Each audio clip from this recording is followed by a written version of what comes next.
Hey guys what's up, क्या हाल चाल। I hope you are doing great and exams are coming up. Tension बढ़ रहा होगा और बढ़ना भी चाहिए, बट डू नॉट वरी, सब कुछ बढ़िया होगा। Just believe in God, believe in yourself, believe in your studies, believe in your preparation, believe in your teachers. Everything will be good. Okay, so चलिए आज का लेक्चर में आपको जैसे दिख रहा होगा स्क्रीन पर कि मैं आपको आज इनडायरेक्ट टैक्स अमेंडमेंट्स कवर कराने वाला हूं, which is exclusively applicable for November December 20 examination. November December 20 examination में जो भी अमेंडमेंट्स आएंगे आपके एग्जामिनेशंस के लिए जो एप्लीकेबल होगा, वो मैं आपको आज के इस लेक्चर में कराने वाला हूं। सर वजह थोड़ा सा लेट मैं इसलिए अपलोड कर रहा हूं बिकॉज डेफिनेटली आपका अब जाके पूरा का पूरा क्लासेस ओवर हो गया होगा। अब जाके आपको एक्सक्लूसिवली अमेंडमेंट्स पढ़ने की दरकार है, because amendments for your examination is very very important. You can not afford to miss those amendments.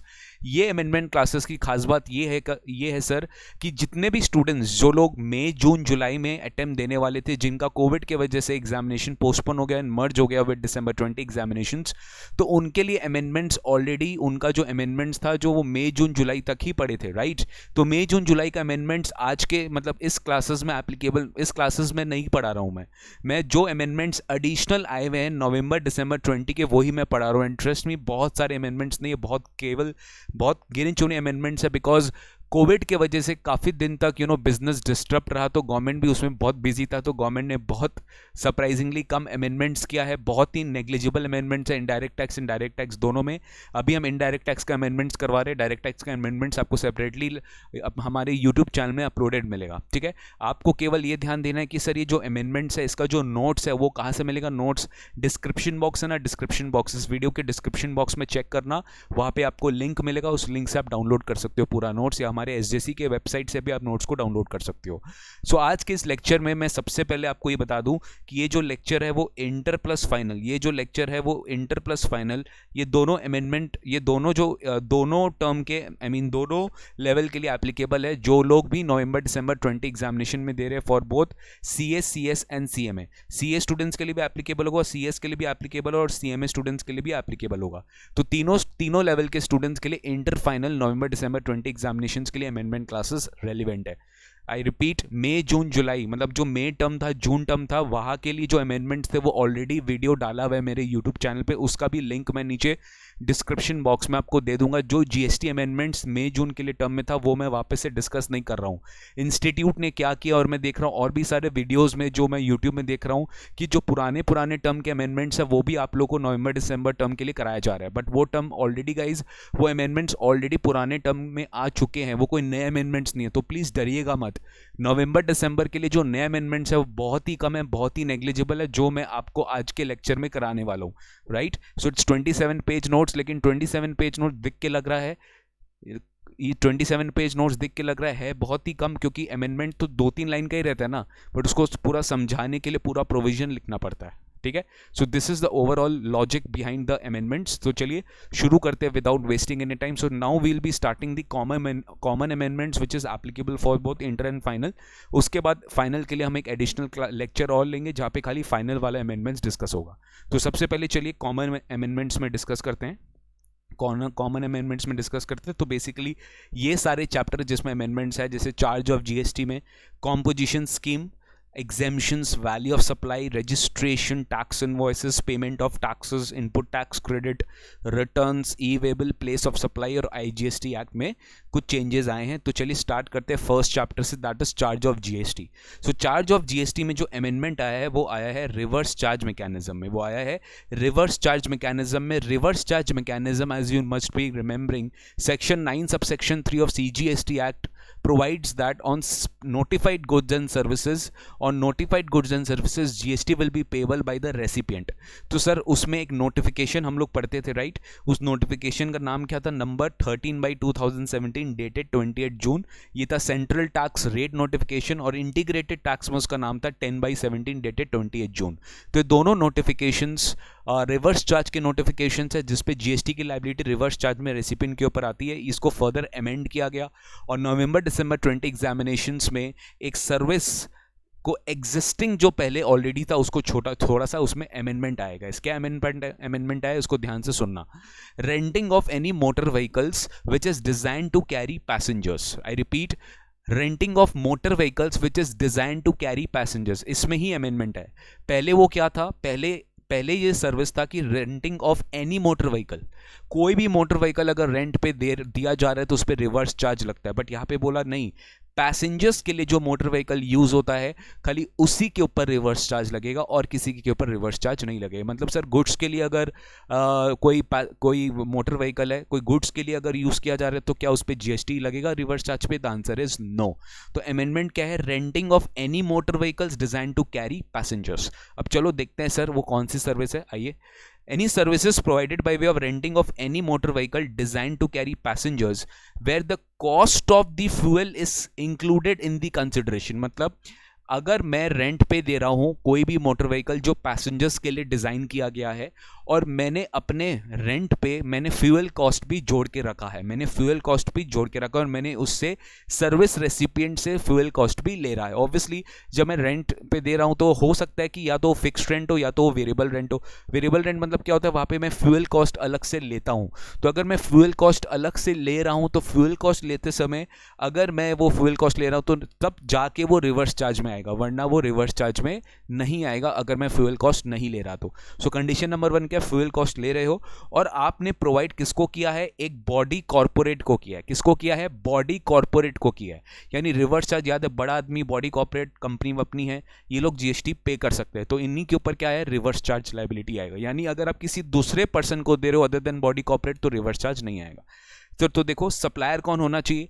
Any person other than body corporate. मतलब बॉडी कॉर्पोरेट को छोड़ के कोई भी पर्सन सप्लाई कर रहा है कौन सा service? Renting of motor vehicle which is design to carry passengers who supply service to a body corporate. मतलब any person other than body corporate supplying service to a body corporate, any person other than body corporate supplying service to a body corporate and does not issue an invoice charging GST at the rate of 12%। Simple सा fund है, वो 12% वाला GST invoice issue नहीं कर रहा है।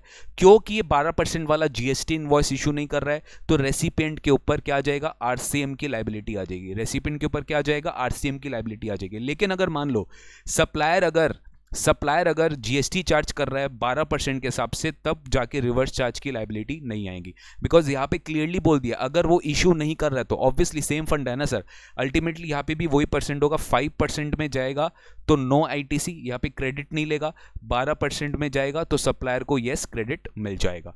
तो अगर 12% में गया सप्लायर तो reverse charge will not be applicable. 5% में गया सप्लायर तो reverse charge will be applicable, और जो रेसिपिएंट है वो 5% के हिसाब से क्या दे देगा? टैक्स दे देगा। सो अल्टीमेटली फंडा वही है guys, any person other than body corporate supplying service to a body corporate, और वो जीएसटी वाला इनवॉइस इशू नहीं कर रहा है, charging eight the rate of CGST eight the rate of 6%, तो टोटल जीएसटी क्या हो गया? 12% हो गया। I hope it is very clear. ये याद रखना, other than body corporate to body corporate.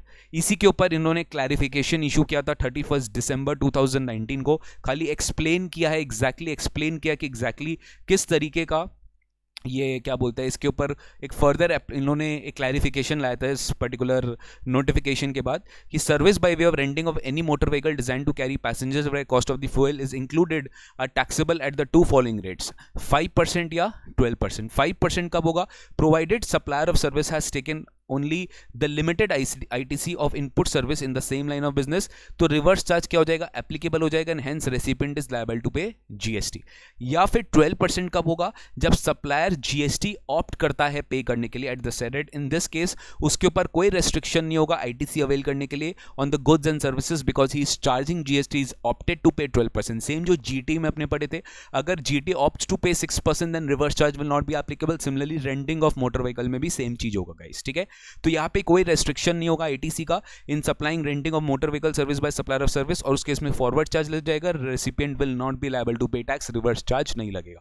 तो रिवर्स चार्ज तभी लगता है जब सप्लायर 5% वाला ऑप्शन में जाता है, और रिवर्स चार्ज तभी लगेगा जब any person other than body corporate to body corporate हो रहा है। अगर सप्लायर बॉडी कॉर्पोरेट हो गया तो रिवर्स चार्ज नहीं लगेगा। अगर recipient any person other than body corporate हो गया तो भी रिवर्स चार्ज नहीं लगेगा। इस चीज को मैंने एक तो छोटे से शीट में समझाया, आप देख सकते हो समरी ऑफ अमेंडमेंट। अगर GST payable at the rate of 5% तो supplier other than body corporate है, supplier other than body corporate और रेसिपिएंट बॉडी कॉर्पोरेट है तो रिवर्स चार्ज लग जाएगा। और रेसिपिएंट भी अगर अदर देन बॉडी कॉर्पोरेट है, मान लो सप्लायर भी बॉडी कॉर्पोरेट नहीं है, रेसिपिएंट भी बॉडी कॉर्पोरेट नहीं है, तो रिवर्स चार्ज नहीं लगेगा, फॉरवर्ड चार्ज लगेगा। सप्लायर अगर बॉडी कॉर्पोरेट है और रेसिपेंट कोई भी हो, सर सप्लायर बॉडी कॉर्पोरेट होते ही सप्लायर बड़ा आदमी बन गया ना तो रिवर्स चार्ज नहीं लगेगा। अगर जीएसटी 12% पे पेबल है तब तो डेफिनेटली कोई बात ही नहीं है, सप्लायर इशू कर रहा है इनवॉइस जीएसटी लगा के तो फॉरवर्ड चार्ज ही लगेगा, रिवर्स चार्ज नहीं लगेगा। सो this was the first amendment, charge of GST. I hope आपको समझ में आ गया रिवर्स चार्ज के ऊपर जो एक सर्विस पे रेंटिंग ऑफ मोटर व्हीकल्स के ऊपर अमेंडमेंट आया है। नेक्स्ट गाइज, ये कोई नया अमेंडमेंट नहीं है, कॉम्पोजिशन स्कीम का अपने डिस्कशन कर रहे हैं। This is not a new thing which we are studying, composition scheme we have already studied पहले। कॉम्पोजिशन स्कीम में अपने को अगर आपको याद होगा हम लोग ने नोटिफिकेशन पढ़ा था, नोटिफिकेशन नंबर 2/2019, कुछ याद आ रहा है? Notification number 2/2019 CTR, central tax rate dated 7 मार्च 2019। ये एक नोटिफिकेशन था जिसमें कॉम्पोजिशन स्कीम आया था एट द रेट ऑफ 6%, कुछ याद आ रहा है आपको? Composition scheme at the rate of 6% on first 50 lakhs of aggregate turnover, on first 50 lakhs of aggregate turnover for exclusive service providers और मिक्स सप्लायर्स, इनके लिए कॉम्पोजिशन स्कीम आया था, राइट? अगर 1.5 करोड़ वाली स्कीम में मैं नहीं जा रहा हूं तो मेरे पास 50 lakhs का भी एक स्कीम था, alternative way of opting composition scheme, where मेरे सर्विस भी प्रोवाइड कर सकता हूं, रेस्ट्रिक्शन नहीं था सर्विस प्रोवाइड करने में other than the fact that your aggregate turnover should not exceed 50 lakh rupees. तो गाइज ये जो नोटिफिकेशन है ना, इसी को इन्होंने क्या किया, एक सेक्शन में डाल दिया 10(2)(a। आई रिपीट, ये नोटिफिकेशन को क्या किया, एक सेक्शन में डाल दिया फाइनेंस एक्ट 2019 के रिस्पेक्ट में, दैट इज सेक्शन 10(2)(a। ये रेगुलर क्लासेस में मैंने कराया था, अगर आपने मेरा क्लासेस लेटेस्ट लिया है तो मैंने 10(2)(a कराया था, बट फिर भी मैं एक बार फिर रिपीट कर देता हूं 10(2)(a। ये नोटिफाई हुई है 1 जनवरी 2020 से, तो दैट इज वाई इंस्टीट्यूट ने उसको अलग से सप्लीमेंट्री में भी दिया है, बट ये ऑलरेडी आप जानते हो, कोई भी नया चीज़ नहीं है। अगर आप इस नोटिफिकेशन के बारे में जानते हो तो सेक्शन 10 सबसेक्शन 2A के बारे में भी आप इजीली जान लोगे, बहुत सिंपल है। तो ये कॉम्पोजिशन स्कीम जो है, आइए इसको एक बार फटाक से एक बार रिवाइज करते हैं। लेकिन गाइज एक बार आपको बता दूं, ऑल्दो ये एक हो सकता है मिस्टेक हो गवर्नमेंट के एंड से, ये नोटिफिकेशन अभी तक डिलीट हुआ नहीं है, नोटिफिकेशन आज भी वैलिड है। लेकिन ठीक है, क्योंकि act is overriding all rules and other rules and notification, तो अगर एक्ट में अगर कोई प्रोविजन है तो हम उसी को मान के चलेंगे, that is section 10(2)(a। Is it clear? तो चलिए, new composition scheme for mix suppliers और supplier of services. Sir mix suppliers कौन हुआ? जो गुड्स और सर्विस दे रहा है या जो सर्विस और सर्विस दे रहा है। आई रिपीट, जो गुड्स के साथ सर्विस दे रहा है, जो गुड्स के साथ सर्विस दे रहा है। अब इसके बारे में अपने डिस्कशन करेंगे, राइट? ये मिक्स सप्लायर कौन हो, ये बहुत इंपॉर्टेंट है। अगर आपको याद होगा, composition scheme under section 10(1) can only be allowed for restaurant services या गुड्स सप्लायर्स। अगर मैं गुड्स में डील कर रहा हूं या रेस्टोरेंट सर्विसेज में डील कर रहा हूं तभी मेरे को कॉम्पोजिशन स्कीम मिलेगा। अदर सर्विस मैं तब दे सकता हूं अगर मैं ऑलरेडी रेस्टोरेंट सर्विस दे रहा हूं, ऑलरेडी मैं गुड्स में डील कर रहा हूं, तब जाके मेरे को अदर सर्विस देना अलाउड है, राइट? जैसे मान लो मैं गुड्स में डील कर रहा हूं और मैं रेस्टोरेंट सर्विस नहीं दे रहा, बट मैं मान लीजिए अदर सर्विस भी दे रहा हूं जहां पे मेरी लिमिट बढ़ गई, मेरी लिमिट बढ़ गई। वो लिमिट कुछ याद होगा आपको, first proviso, I mean proviso to section 10(1) अपने पढ़े थे, कुछ याद हो रहा है आपको? सेकंड आपने प्रोवाइजो टू सेक्शन 10(1) पढ़े थे, जहां पे अदर सर्विसेज की लिमिट थी कि पिछले साल का टर्नओवर इन स्टेट का 10% और 5 lakhs whichever is higher, उससे ज्यादा आप, रिपीट, उससे ज्यादा आप प्रोवाइड नहीं कर सकते अदर सर्विसेज। अदर सर्विसेज समझ गए? Other than restaurant services, other than restaurant services. Restaurant services पे कोई लिमिट नहीं है, उसका 1.5 CR है, लेकिन इसके ऊपर लिमिट क्या है? इसके ऊपर लिमिट पिछले साल के टर्नओवर इन स्टेट का 10% और 5 lakhs whichever is higher. लेकिन मान लो ये अदर सर्विस का लिमिट मेरा ज्यादा हो गया, तो क्या मैं कॉम्पोजिशन स्कीम अंडर 10(1) ले सकता हूं? तो आंसर नहीं दे सकता। मेरे को किसके पास आना पड़ेगा? Composition scheme under 10(2)(a। And composition scheme under 10(2)(a) में तब जाके आप मिक्स सप्लायर हो, यानी आप गुड्स में भी हो सकते हो, सर्विसेज में भी हो सकते हो। यानी 10(2)(a खाली ऐसा नहीं बोलता है कि नहीं नहीं नहीं नहीं नहीं, अगर तुम खाली सर्विसेज दे रहा है तो ही जाके तुमको 10(2)(a मिलेगा। अरे नहीं बाबा नहीं, आप गुड्स भी दे सकते हो, आप कोई दूसरा सर्विसेज भी दे सकते हो, कोई दिक्कत नहीं है। जब तक आपको जो देना आप दीजिए, बट आपको conditions under section 10(2)(a meet करना पड़ेगा, एल्स आपको कॉम्पोजिशन स्कीम बिल्कुल भी नहीं मिलेगा। तो चलिए, let me tell you, everything is same. Most क्या 99% of the conditions which you have already studied in section 10(1) is similarly to be understood in section 10(2)(a। ठीक है, तो चलिए एक बार फटाफट देखते हैं कि सेक्शन 10(2)(a) किसके ऊपर एप्लीकेबल होगा। अरजिस्टर्ड पर्सन मतलब जो ऑलरेडी जीएसटी में रजिस्टर्ड है, जिसकी एग्रीगेट टर्नओवर पुराने साल में 50 लाख से ज्यादा नहीं है, तो ही वो इस साल 10(2)(a) ऑप्ट कर सकता है। पिछले साल का टर्नओवर चेक करना है, पिछले साल का टर्नओवर चेक करना है। जो नॉर्मल 10(1) में क्या था 1.5 CR, जो नॉर्मल 10(1) में क्या था 1.5 CR। फिर सर क्या क्या किन किन को मिलेगा, जो एक्सक्लूसिवली सर्विसेज में है। ध्यान से देखना, बेसिकली ये पता है कैसे आ रहा है, मैं आपको बताता हूं। कंडीशन बोला गया है लॉ में कि अगर आप 10(1) के लिए एलिजिबल नहीं हो, if you are not eligible to opt under section 10(1), only then you can opt for 10(2)(a). If you are not eligible to opt for section 10(1), only then you can opt for section 10(2)(a). अगर आप 10(1) के लिए opt नहीं कर सकते तो ही आप क्या कर सकते हैं 10(2)(a) के लिए ऑप्ट कर सकते हैं। आई होप यू अंडरस्टूड। अगर आप 10(1) के लिए ऑप्ट नहीं कर रहे तो ही आप क्या कर सकते हैं 10(2)(a) के लिए ऑप्ट कर सकते हैं। आई रिपीट, अगर आप 10(1) के लिए ऑप्ट नहीं कर रहे तो ही आप क्या कर सकते हैं 10(2)(a) के लिए ऑप्ट कर सकते हैं। तो इन दिस केस आपको समझना है कि अगर आप एक्सक्लूसिवली सर्विस सप्लाई कर रहे हो अदर देन रेस्टोरेंट सर्विसेज, ध्यान से समझना। सर मैं खाली सर्विस दे रहा हूं और मैं कोई भी सर्विस नहीं दे रहा, आई मीन खाली सर्विस दे रहा हूं रेस्टोरेंट सर्विस को छोड़ के। अगर खाली रेस्टोरेंट सर्विस है तब तो 1.5 CR का लिमिट है, 10(1) लगेगा। सर अगर मान लो आप कोई ऑडिट का सर्विस दे रहे हो, कोई फाइनेंशियल सर्विस दे रहे हो, कोई नॉर्मल कोचिंग सर्विसेज ही दे रहे हो, या मान लो कोई भी तरह का सर्विसेज दे रहे हो, इंटीरियर डिजाइनिंग का, होम डेकोरेशन का, कंस्ट्रक्शन सर्विस दे रहे हो, एक्सक्लूसिवली यही सर्विस दे रहे हो और कुछ सप्लाई ही नहीं कर रहे गुड्स का, तो आपके लिए स्कीम एप्लीकेबल है, बिकॉज आप 10(1) में नहीं जा सकते। या फिर आप सर्विस दे रहे हो रेस्टोरेंट सर्विस को छोड़ के और उसके साथ साथ आप गुड्स भी सप्लाई कर रहे हो, कर सकते हो, कोई प्रॉब्लम नहीं है।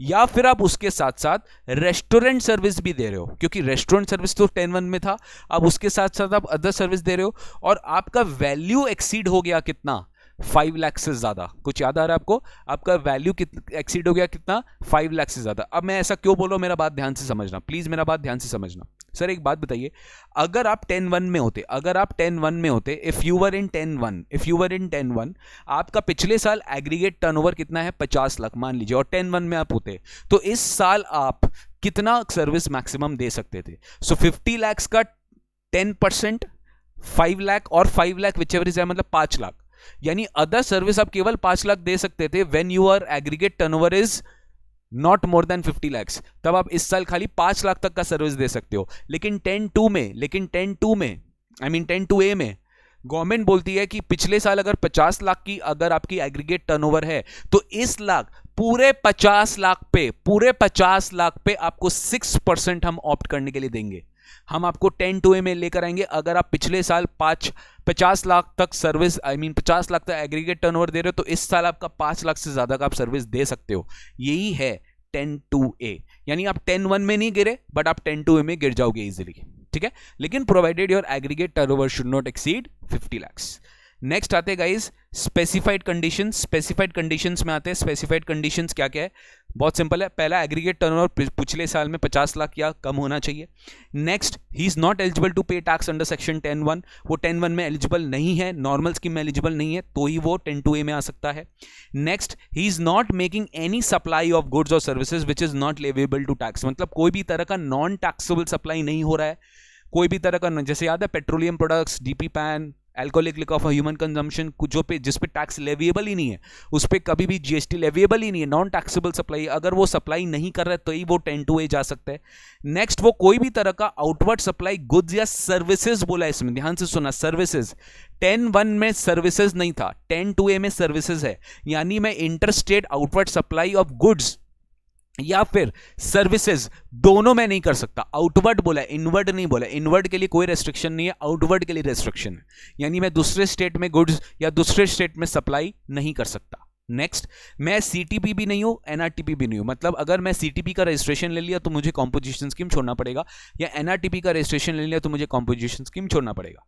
आई am not engaged in making any supply of goods और services through an e commerce operator जिसको टीसीएस कलेक्ट करने की रिक्वायरमेंट है। अगर मैं कोई भी गुड्स या सर्विसेज सप्लाई कर रहा हूं एक ऐसे ई कॉमर्स ऑपरेटर से जिसको टीसीएस कलेक्ट करने की रिक्वायरमेंट है, तब मुझे जीएसटी में कॉम्पोजिशन स्कीम नहीं मिलेगा।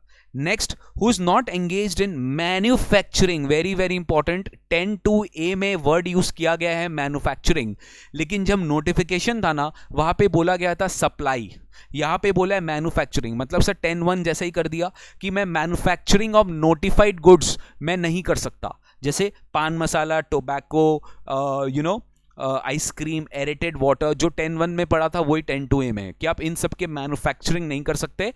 ये सब अगर आप कर रहे हो तो 10(2)(a) में आप ऑप्ट नहीं कर सकते।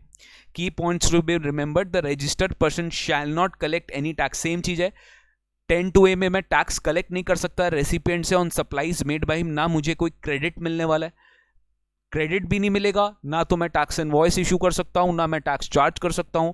आई shall issue a bill of supply, मुझे क्या इशू करना पड़ेगा, एक बिल ऑफ सप्लाई, जैसे 10(1) है ना वैसे ही 10(2)(a) है। रजिस्टर्ड पर्सन जो ऑप्ट करे सेक्शन में वो 3% टैक्स देगा अपने टर्नओवर इन स्टेट पे। मैं बता देता हूं वो बेसिकली क्या होने वाला है, फर्स्ट 50 lakhs, क्या होने वाला है, first 50 lakhs from 1 April, first 50 lakhs from 1 अप्रैल, वो 1 अप्रैल से लेके जो भी पहला 50 लाख का टर्नओवर, इस पर डिस्कशन करेंगे हम लोग। सर इस साल स्टार्ट हुआ, इसी साल वो 10(2)(a) में, तो फर्स्ट 50 lakhs जो हो गया ना उसका टर्नओवर, उसी पे उसको कितना टैक्स देना पड़ेगा, 6% जीएसटी, 3% सीजीएसटी एंड 3% एसजीएसटी देना पड़ेगा, ठीक है। नेक्स्ट, रजिस्टर्ड पर्सन जो ऑप्ट कर रहा है 10(2)(a) में, उसको लायबल होगा वो CGST on inward supplies on which he is liable to pay 9(3) and 9(4). Sir समझ में आया आपको? सर रिवर्स चार्ज प्रोविजन जैसे 10(1) में लगता है, 10(1) के कॉम्पोजिशन टैक्सेबल पर्सन पे लगता है, वैसे 10(2)(a) में भी रिवर्स चार्ज प्रोविजंस तो लगेगा ही, 9(3) 9(4) तो लगने वाला ही है। They shall be liable to pay GST on their inward supplies on which tax is liable to be paid under reverse charge 9394 at the applicable rates। अच्छा इसमें भी वही है 10(1) जैसा, अगर एलिजिबल होंगे तो सब एक साथ एलिजिबल होंगे, वरना इनएलिजिबल होगा तो सब एक साथ एलिजिबल होगा, अगर आएंगे तो सब एक साथ आएंगे वरना कोई भी नहीं आएगा। यानी all the registered persons in the same PAN number should be eligible to opt for this section 10(2)(a) scheme. ऐसा नहीं हो कि एग्रीगेट टर्नओवर 50 लाख है बट इसमें से कोई भी एक रजिस्टर्ड पर्सन या एक स्टेट से जो सप्लाई हो रही है वहां पे रेस्ट्रिक्शन है, वहां पे इनएलिजिबिलिटी क्राइटेरिया फुलफिल हो रही है, so in that case 10(2)(a) will not be applicable, 10(2)(a) किसी को नहीं मिलेगा। So when more than one registered persons are having the same PAN number, then the CGST by all the registered persons shall pay tax under 10(2)(a। मतलब same चीज जो composition scheme under 10(1) था 10(2)(a) में भी applicable हो जाएगा। Now guys इसमें explanation insert किया गया फाइनेंस एक्ट 2019 में, जहां पे ये बोला गया कि देखिए एग्रीगेट टर्नओवर और टर्नओवर इन स्टेट ये दोनों अलग अलग चीजें होते हैं, इनको बहुत क्लैरिफाई किया गवर्नमेंट ने और बहुत सिंपल तरीके से बताया। एग्रीगेट टर्नओवर और टर्नओवर इन स्टेट दोनों अलग अलग चीज होते हैं, कंफ्यूज होने का बात बिल्कुल भी नहीं है। एग्रीगेट टर्नओवर क्या होता है सर? एग्रीगेट टर्नओवर क्या होता है? सिंपल सा बात मैं आपको एक तो डायग्राम से देके समझा रहा हूं। मान लीजिए आपको इस साल की एलिजिबिलिटी क्राइटेरिया देखनी है, तो आपको एग्रीगेट टर्नओवर कब का चेक करना है? आपको एग्रीगेट टर्नओवर इस साल का चेक करना है। किस साल का? इस साल का, राइट। तो सर ये एग्रीगेट टर्नओवर प्रीसीडिंग ईयर का क्यों देख रहे हो? Just to check the eligibility, just to check the eligibility. आपको इस साल क्या देखना है? एलिजिबिलिटी देखना है। आपको इस साल क्या देखना है? एलिजिबिलिटी देखना है। तो एग्रीगेट टर्नओवर चेक कर रहे हैं just to decide the eligibility whether you are liable for composition scheme और नॉट, बस। और एग्रीगेट टर्नओवर का कोई काम नहीं है, ओके तो मैं एक बार बता रहा हूं एग्रीगेट टर्नओवर का मतलब क्या है? Just to check whether you are liable for, liable हो कि नहीं हो तब जाके आपको क्या चेक करना है? Aggregate turnover. नाउ जब एग्रीगेट टर्नओवर अपने चेक करते तो aggregate turnover includes all outward supplies, taxable supplies, zero rated supplies, exports, interstate supplies with in the same pan में, जैसे ब्रांच ट्रांसफर, स्टॉक ट्रांसफर, ये सब एग्रीगेट टर्नओवर में आ जाएगा। एग्जाम सप्लाई भी आ जाएगा, राइट तो ये सब आपको पिछले साल का चेक करना है, तब जाके आप इस साल एलिजिबिलिटी चेक कर पाओगे। नाउ माय क्वेश्चन इज मेरा बात बहुत ध्यान से सुनना। पिछले साल एग्रीगेट टर्नओवर आप जब निकालोगे, राइट काफी बार हो सकता है मैं आपको बेसिक प्रोविजन पहले बता देता हूं। आपको 1 अप्रैल से पिछले साल मतलब 1 अप्रैल से 31 मार्च का पीरियड होगा। पिछले साल का 1 अप्रैल से जो भी सप्लाई चालू हुआ है everything will B included in aggregate turnover. Sir ऐसा क्यों? वो तो होना ही चाहिए। जो भी सप्लाई पिछले साल 1 अप्रैल से चालू हुआ है everything will B included in the aggregate turnover. मतलब सर बात समझने की कोशिश करिए। यहां पे मैं आपको एक सिंपल लॉजिक बता रहा हूं कि ये यहां पे मैं आपको एक सिंपल लॉजिक बता रहा हूं कि मान लीजिए 1 अप्रैल को आप रजिस्टर्ड नहीं थे, 1 अप्रैल को आप जीएसटी लॉ में रजिस्टर्ड नहीं थे। आई होप यू अंडरस्टैंडिंग। 1 अप्रैल को आप जीएसटी लॉ में रजिस्टर्ड नहीं थे। Is it clear? Sir registration में क्यों नहीं था? क्योंकि मेरा लायबिलिटी नहीं थी, मेरी टर्नओवर ही एक्सीड नहीं कर रही थी। मई में आपकी लायबिलिटी आई, मई में आपकी लायबिलिटी आई, हो सकता है उस 1 मंथ में आपने मान लो 20 lakhs का सप्लाई कर डाला, उस 1 मंथ में आपने 20 lakhs का सप्लाई कर डाला, आपने 20 लाख का सप्लाई कर दिया उस 1 मंथ में, आपने 20 लाख का सप्लाई कर दिया उस 1 महीना में। मैं मई महीना का बात कर रहा हूं, मैं किसका बात कर रहा हूं? मई महीना का बात कर रहा हूं। तो मई महीना में आपने पूरा 1 महीना का सप्लाई में 20 लाख का सप्लाई कर डाला। अब आप सोच रहे हो मई से टिल मार्च, मई से टिल मार्च समझ गए आप? 1 मई से 31 मार्च मतलब जनवरी, मतलब खाली आप सोचो आपने अप्रैल नहीं लिया, अप्रैल में आपका 20 लाख का टर्नओवर है, अप्रैल में 1 अप्रैल आप रजिस्टर्ड नहीं थे, मई से आप रजिस्टर्ड के लिए लायबल थे because your aggregate turnover exceeded 20 lakhs on 1 में ओनली। तो मई से जो मार्च वाला, आई रिपीट, जो मई से मार्च वाला पीरियड है, जो मई से मार्च वाला पीरियड है, उसके बीच में आपका एग्रीगेट टर्नओवर था 60 lakhs। जो मई से मार्च वाला पीरियड है उसके बीच में आपका एग्रीगेट टर्नओवर था 60 lakhs। तो अगर उसके बीच में अगर आपका एग्रीगेट टर्नओवर 60 lakhs है तो गवर्नमेंट पूछ रहा है तो बताओ इस साल का आपका एग्रीगेट टर्नओवर कितना है पिछले साल का? क्या आप 20 lakhs इस 60 के साथ इंक्लूड करेंगे कि नहीं करेंगे? क्या आप 20 lakhs इस 60 के साथ इंक्लूड करेंगे कि नहीं करेंगे? तो गवर्नमेंट ने बोला कि देखो भाई एग्रीगेट टर्नओवर में पूरा साल का टर्नओवर आएगा, मतलब जो 1 अप्रैल से till the date you were liable to be registered, till the date you were liable to be registered, वो वाली सप्लाई भी आपको एग्रीगेट टर्नओवर में इंक्लूड करना पड़ेगा। मतलब सर मेरे लिए क्या हो गया पता है? 80 lakhs। मेरे लिए क्या हो गया? 80 lakhs। अगर मान लो स्पेशल कैटेगरी स्टेट होता ना, क्योंकि 75 का अलग का लिमिट है तो इसको कॉम्पोजिशन स्कीम नहीं मिलता, क्योंकि इसका पिछले साल 80 lakhs एक्सीडिंग 75 lakhs क्रॉस हो गया है, and he will not be eligible to opt for composition scheme. Is it clear? I hope it is clear. Next बात ये बोली गई है, नेक्स्ट बात ये बोली गई है कि इस साल मान लीजिए पिछले साल अगर आपको याद होगा, इंटरेस्ट इनकम एक ऐसा चीज है जो आजकल जेन्युइनली सब टैक्स पेयर्स लोग के पास होता है। मान लीजिए मेरे पास सरप्लस मनी है तो मैं बैंक में पैसा रखता हूं, बैंक वाला मुझे ब्याज देता है, तो मैं मनी लोन या एडवांसेस के रूप में दे के रखा हूं और मुझे बदले में इंटरेस्ट इनकम मिल रहा है, तो वो भी एक सर्विस है। That interest is also service. If you remember the definition of service means anything other than goods. तो वो इंटरेस्ट इनकम जो हो रहा है वो भी मेरा इस टर्नओवर में, मान लो 80 lakhs में मेरा 8 लाख का इंटरेस्ट इनकम है, 80 lakhs में मेरा 8 लाख का इंटरेस्ट इनकम है, तो ये 8 लाख भी आपके 80 lakhs में इंक्लूडेड है। तो गवर्नमेंट ने बोला नहीं, ये इंटरेस्ट इनकम जो है ना, ये अननेसेसरी लोड बढ़ा रहा है टैक्स पेयर का, ये एग्रीगेट टर्नओवर में से आप लेस कर सकते हो। It will not include, I repeat, it will not include in aggregate turnover. मतलब इंटरेस्ट इनकम को जहां देख रहे हैं ना कॉम्पोजिशन स्कीम में, उसको अलग ही रखना, उसको इंक्लूड करना ही मत। तो गवर्नमेंट ने बोला इसको भी हम क्या करेंगे? एक्सक्लूड करेंगे। मतलब इंक्लूड क्या होगा? 1 अप्रैल से लायबिलिटी डेट वाला जो एग्रीगेट टर्नओवर होगा वो इंक्लूड होगा। एक्सक्लूड क्या होगा? पूरे साल हम लोग ने जो भी एग्जाम सर्विस प्रोवाइड किया है by way of extending deposits, loans and advances, as far as consideration is by way of interest और discount, it will not be included in aggregate turnover. वो मेरे एग्रीगेट टर्नओवर में include नहीं होगा, नहीं होगा एंड नहीं होगा। ये आपको ध्यान से समझना पड़ेगा। वो आपके एग्रीगेट टर्नओवर में पार्ट नहीं बनेगा। आपका एग्रीगेट टर्नओवर में पार्ट वही बनेगा जो 1 अप्रैल से till the date you were liable to be registered. अब यहीं पे मैं घुमाने वाला हूं, यहीं पे मैं घुमाने वाला हूं। ध्यान से समझना मेरा बात, ध्यान से समझना। मैं और एक डायग्राम आपको करा रहा हूं, ठीक है? बहुत ध्यान से समझना। सर मान लो करंट ईयर का बात चल रहा है, करंट ईयर का बात चल रहा है। इस साल मैं रजिस्टर्ड ही नहीं हूं। फर्स्ट ऑफ ऑल इनिशियली मैं जीएसटी में रजिस्टर्ड ही नहीं हूं।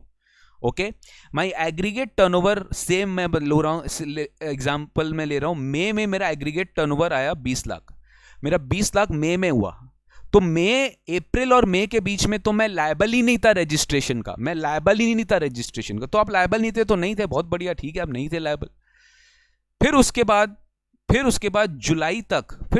जुलाई तक आपने 30 और कर लिया, जुलाई तक आपने 30 और कर लिया। तो जुलाई तक जब आपने 30 और किया तो टोटल आपका कितना हुआ? 50। जुलाई तक जब आपने 30 किया तो टोटल आपका कितना हुआ? 50। तो जुलाई तक जब आपने 30 किया तो टोटल आपका हो गया 50। तो इस केस में देखिए, मेरा बात बहुत ध्यान से समझना, इस केस में क्या हो रहा है, अप्रैल से लेके मई तक, अप्रैल से लेके मई तक 20 लाख हुआ, मई से लेके जुलाई तक 30 लाख हुआ, तो जुलाई तक कितना हो रहा है 50 लाख, जुलाई तक कितना हो रहा है 50 लाख। तो अगर जुलाई तक आपका 50 लाख हो रहा है, जुलाई तक आपका 50 लाख हो रहा है, तब यह समझना जरूरी है कि मैं करंट ईयर में मैं 50 लाख पे टैक्स दूंगा, तो क्या मेरा 50 लाख यहीं पे ओवर हो जाता है? क्या करंट ईयर में जो मैं 50 लाख टैक्स दूंगा, क्या मैं 50 लाख यहीं पे ओवर हो जाता है? सर बात बहुत ध्यान से समझिएगा, मैं क्या पूछ रहा हूं। Your 6% tax will be levied only on first 50 lakh, उसके बाद आप नॉर्मल स्कीम में जाओगे, कॉम्पोजिशन स्कीम विड्रॉ हो जाएगा, right. 10(2)(a only will be applicable on your first 50 lakhs at the rate of 6%, 3% CGST, 3% SGST।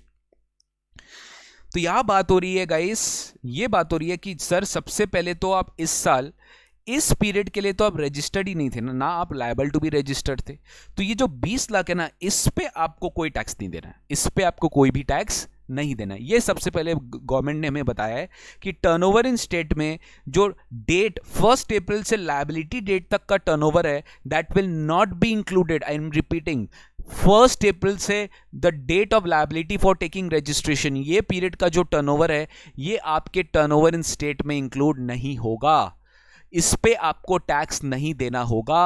I repeat, इस पे आपको टैक्स नहीं देना होगा। लेकिन बैलेंस जो 30 लाख है, आप उसी पे क्या परसेंटेज ऑफ टैक्स पे करोगे? 6% टैक्स पे करोगे, राइट। लेकिन सर फर्स्ट 50 लाख फ्रॉम 1 अप्रैल के बाद तो भैया ये स्कीम विड्रॉ हो जाएगा, मतलब सर जुलाई के बाद इनको स्विच करना पड़ेगा, किसमें? नॉर्मल स्कीम में। जुलाई के बाद इनको स्विच करना पड़ेगा नॉर्मल स्कीम में, he can not opt for composition scheme.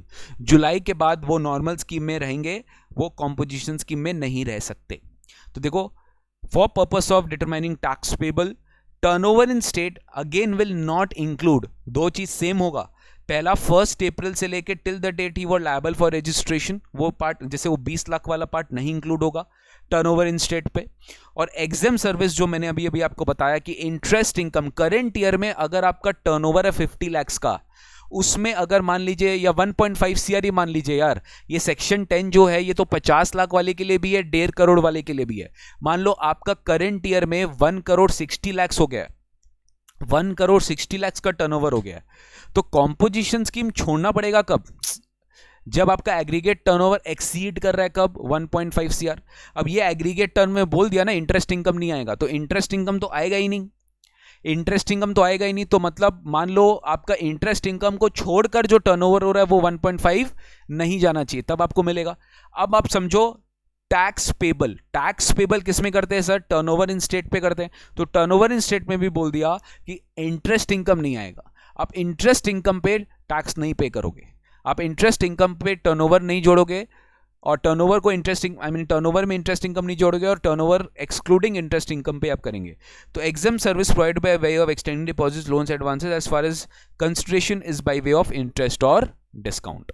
So this was the amendment in composition. As such कोई अमेंडमेंट नहीं था, अगर आपको पता है ये सिर्फ आप ऑलरेडी पढ़ चुके हो, मैंने कोई नया चीज आपको नहीं पढ़ा है, ये चीज आप ऑलरेडी पढ़ चुके हो।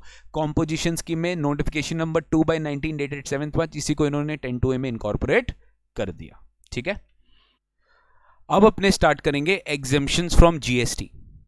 एग्जेम्पशंस फ्रॉम जीएसटी में गाइस बहुत ज्यादा अमेंडमेंट नहीं है, बट मई जून 20 एग्जामिनेशंस में बहुत ज़्यादा अमेंडमेंट्स आया था, जिसका वीडियो लेक्चर अलग से अवेलेबल है, वो आप नवंबर दिसंबर में भी एप्लीकेबल है, वो प्लीज़ आप अलग से देख लीजिएगा, डिस्क्रिप्शन बॉक्स में दिया हुआ है। बहुत सारा अमेंडमेंट्स आया था प्रीवियस टर्म में, तो आई होप आपको वो ऑलरेडी पता है, बट फिर भी मेरा बात मानो, वो अमेंडमेंट लेक्चर्स को दोबारा देखो, बिकॉज अमेंडमेंट्स दोबारा बहुत ज़्यादा ज़रूरी होता है देखना, बिकॉज वहाँ से एग्जामिनेशन में क्वेश्चन ज़रूर फंसते हैं टैक्सेशन के पेपर में, राइट। सो आपको देखना बहुत ज़रूरी है, बट मैं आपको वही अमेंडमेंट करा रहा हूँ जो एडिशनली नवंबर दिसंबर में एप्लीकेबल है। एग्जेम्पशंस फ्रॉम जीएसटी में केवल एक सर्विस में गवर्नमेंट ने अमेंडमेंट किया है, एंड वो अमेंडमेंट भी बहुत सिंपल सा है, बहुत ज़्यादा न्यू, बहुत ज़्यादा डिफिकल्ट अमेंडमेंट नहीं है। एक सर्विस अपने पढ़ते थे, long term lease of industrial plots और plots for development of infrastructure for financial business. ये लीजिंग सर्विसेज का एक छोटा सा सर्विस में अमेंडमेंट है कि अगर लॉन्ग टर्म पर्पस के लिए लीज पे दिया जा रहा है इंडस्ट्रियल प्लॉट्स या plots for development for infrastructure for financial business. अगर गवर्नमेंट ही, स्टेट गवर्नमेंट अगर इस लॉन्ग टर्म लीज को दे रहा है किसी भी इंडस्ट्रियल यूनिट्स को या डेवलपर्स को, तो सबसे पहले इसमें दो बड़े बड़े अमेंडमेंट है वो अपने समझ लेते हैं। Services of long term lease of industrial plots और plots for the development of infrastructure business to industrial units provided by the state government industrial development corporations. जितने भी स्टेट गवर्नमेंट के इंडस्ट्रियल डेवलपमेंट कॉरपोरेशन है, SIDC, या कोई भी undertaking या कोई भी एंटिटी जिसमें गवर्नमेंट का 20% और मोर ओनरशिप है, ध्यान से समझनिए, कोई भी पब्लिक सेक्टर अंडरटेकिंग, कोई भी गवर्नमेंट PSUs जिसमें गवर्नमेंट का 20% और मोर ओनरशिप है। पहले ये 50% था, मतलब सब्सिडरी इन अ वे, अब ये एक तरीके से सब्सटैंशियल इंटरेस्ट में आ गया कि 20% स्टेक अगर किसी भी कंपनी में गवर्नमेंट का है, सेंट्रल का, स्टेट का, यूटी का, और वो कंपनी अगर लॉन्ग टर्म लीज पे दे रही है किसी भी इंडस्ट्रियल यूनिट्स को या डेवलपर्स को, क्या दे रही है, प्लॉट्स दे रही है, राइट, प्लॉट्स दे रही है, तो इन दिस केस उस पे GST नहीं लगेगा, subject to the following conditions. ये कंडीशंस पहले नहीं होता था, ये विदाउट एनी कंडीशन इसको एग्जेम्प्ट किया गया था। गवर्नमेंट ने देखा कि कहीं ना कहीं ये वाला जो सर्विस है इसका जो एग्जेम्पशन है that is getting misutilised, so कुछ एड ऑन इन्होंने किया कि कुछ conditions, these are conditional exemptions, की उस कंडीशंस को फुलफिल करने पे ही आपको क्या मिलने वाला है, एग्जेम्पशन मिलने वाला। तो गाइज एक बार फटाफट देख लेते हैं। तो सबसे पहला अमेंडमेंट क्या था बताओ, 50% से 20% हो गया है, मतलब जो 20% और मोर ओनरशिप भी है किसी भी कंपनी में गवर्नमेंट का, तो वो भी अगर सर्विस दे रहा है लॉन्ग टर्म लीज का, तो भी वो क्या हो जाएगा, एग्जेम्प्ट हो जाएगा GST में। कब, अगर वो कंडीशंस फुलफिल करता है। वो क्या क्या कंडीशंस है आइए एक बार देख लेते हैं। Number 1 condition is the plots which are given on lease to the industrial units or developers that shall be used for the purpose for which they are allotted। मतलब एक्चुअल में देखा गया है कि वो यूज नहीं किया जाता उस पर्पस के लिए, बट उसका कोई मिस यूटिलाइजेशन होता है। तो पहला कंडीशन ये दे दिया कि भैया जिस पर्पस के लिए आपको यूज करने के लिए दिया है वो लैंड, वो लीज, आप उसी पर्पस के लिए आप उसे एक्चुअल में यूज कर रहे हो, बिकॉज ये एक जेन्युइन पर्पस है कि गवर्नमेंट लॉन्ग टर्म लीज पे इंडस्ट्रियल यूनिट्स को क्यों देती है, ताकि वो एरिया डेवलप हो सके, उसमें फर्दर फाइनेंशियल बिजनेस हो सके। जैसे IFSC सेंटर होता है, जैसे SEZ यूनिट्स होते हैं, SEZ डेवलपर्स होते हैं, ये लोग क्या करते हैं, पूरा SEZ एरिया को जो गवर्नमेंट एलोकेट करता है, डिमार्केट करता है, उसको डेवलप करने का काम करता है। तो उनको बड़े बड़े लैंड चाहिए होता है, तो उनको जो गवर्नमेंट सर्विस दे रहा है उस पर GST क्या किया गया है, माफ किया गया है। तो दोज आर ऑल कंडीशनल। पहला क्या है, लीज्ड प्लॉट को इंश्योर करना है कि that should be used for the purpose for which they're allotted, that is for industrial activity और any financial activity of that industrial in that industrial और in that industrial और financial business area. ठीक है, purpose should be met. तो main यहां पर क्या है, पर्पस मीट होना चाहिए। ठीक है सर। सेकंड यहां पे बोला गया कि जिस भी रेलिवेंट स्टेट गवर्नमेंट में, मतलब जिस भी स्टेट में ये लैंड का लॉन्ग टर्म लीज हुआ है, तो स्टेट गवर्नमेंट कंसर्न जो है ना उसको रेगुलेट करना पड़ेगा, मॉनिटर करना पड़ेगा एंड एनफोर्स करना पड़ेगा कि ये कंडीशन जो है, कौन सा कंडीशन, कि वो उसी पर्पस के लिए यूज हो रहा है लैंड जिस पर्पस के लिए लीज पे दिया गया है, एज पर the order issued by the state government. मतलब बेसिकली स्टेट गवर्नमेंट के ऊपर रिस्पॉन्सिबिलिटी डाला गया कि स्टेट गवर्नमेंट को इंश्योर करना पड़ेगा, मॉनिटर करना पड़ेगा कि वो जो यूज हो रहा है लैंड वो उसी पर्पस के लिए यूज हो रहा है for which they are allotted, right? तो state government shall monitor and enforce the above condition that condition is given in the exemption itself. Next, अगर कोई भी तरीके का वायलेशन होता है, मतलब मान लीजिए आपने यूज जिस पर्पस के लिए बोला उस पर्पस के लिए नहीं किया, और सब्सिक्वेंटली मान लीजिए आपने लैंड यूज को चेंज कर लिया। एक बार तो आप स्टार्ट किए थे उसी डिफाइंड पर्पस के लिए, इंडस्ट्रियल यूज के लिए, बट अब उसके बाद आपने अनऑथोराइज्ड यूज के लिए या अनअलाउड यूज, जो यूज करना अलाउड ही नहीं है उसके लिए अगर आपने चेंज किया, so in that case due to any reason whatsoever, कोई भी कारण से अगर आप यूज किए, द ओरिजिनल लेसर जो है, ओरिजिनल लेसर समझ में आ रहा है आपको, मतलब जिसको लीज पे दी गवर्नमेंट, जिसको स्टेट इंडस्ट्रियल डेवलपमेंट कॉर्पोरेशन यानी इंडस्ट्रियल यूनिट्स को जिसको लीज पे दिया, या ओरिजिनल लेसी, जो ओरिजिनल लेसर जिसको लीज पे अगर फर्दर किसी को दे दिया, as well as any subsequent lessee, मतलब आप समझ लीजिए रिएक्शन, मतलब आप समझ पा रहे हो, गवर्नमेंट ने किसी को दिया, उस किसी ने किसी को दिया, उस किसी ने किसी को दिया, इन तीनों में से किसी ने भी अगर ये कंडीशन वायलेट कर दिया लैंड यूज चेंज का, there should not be in any case change in land use, लेकिन अगर कर दिया चेंज इन लैंड यूज कर दिया, so in that case or any buyer or owner, they shall be jointly and severally liable to pay such amount of CGST as would have been payable on the upfront amount charged for the long term lease of the plots but for the exemptions contained therein. मतलब अगर exemption नहीं दिया होता, exemption नहीं मिलता, तो कितना GST लगता, उसी पे उसी वो जीएसटी फिर लग जाएगा एंड उस पे सबकी लायबिलिटी आ जाएगी, as well as the lessor, further lessee, further subsequent lessee, इन तीनों के ऊपर बायर ओनर ये सब जॉइंटली लायबल हो जाएंगे to pay such amount as would have been payable on the upfront amount charged for the long term lease of the plots but for the exemption contain, उसके ऊपर interest भी लगेगा और penalty भी लगेगा. I hope you understood. Penalty भी लगाया जाएगा और इंटरेस्ट भी लगाया जाएगा, तब जाके ये काम फिनिश होगा. सो बेसिकली अगर आप लैंड यूज चेंज कर दिए तो आपको एग्जेम्पशन में इन्होंने बता दिया कि आप नहीं कर सकते, आपका एग्जेम्पशन तो विड्रॉ होगा, उसके साथ इंटरेस्ट पेनल्टी भी लग जाएगा.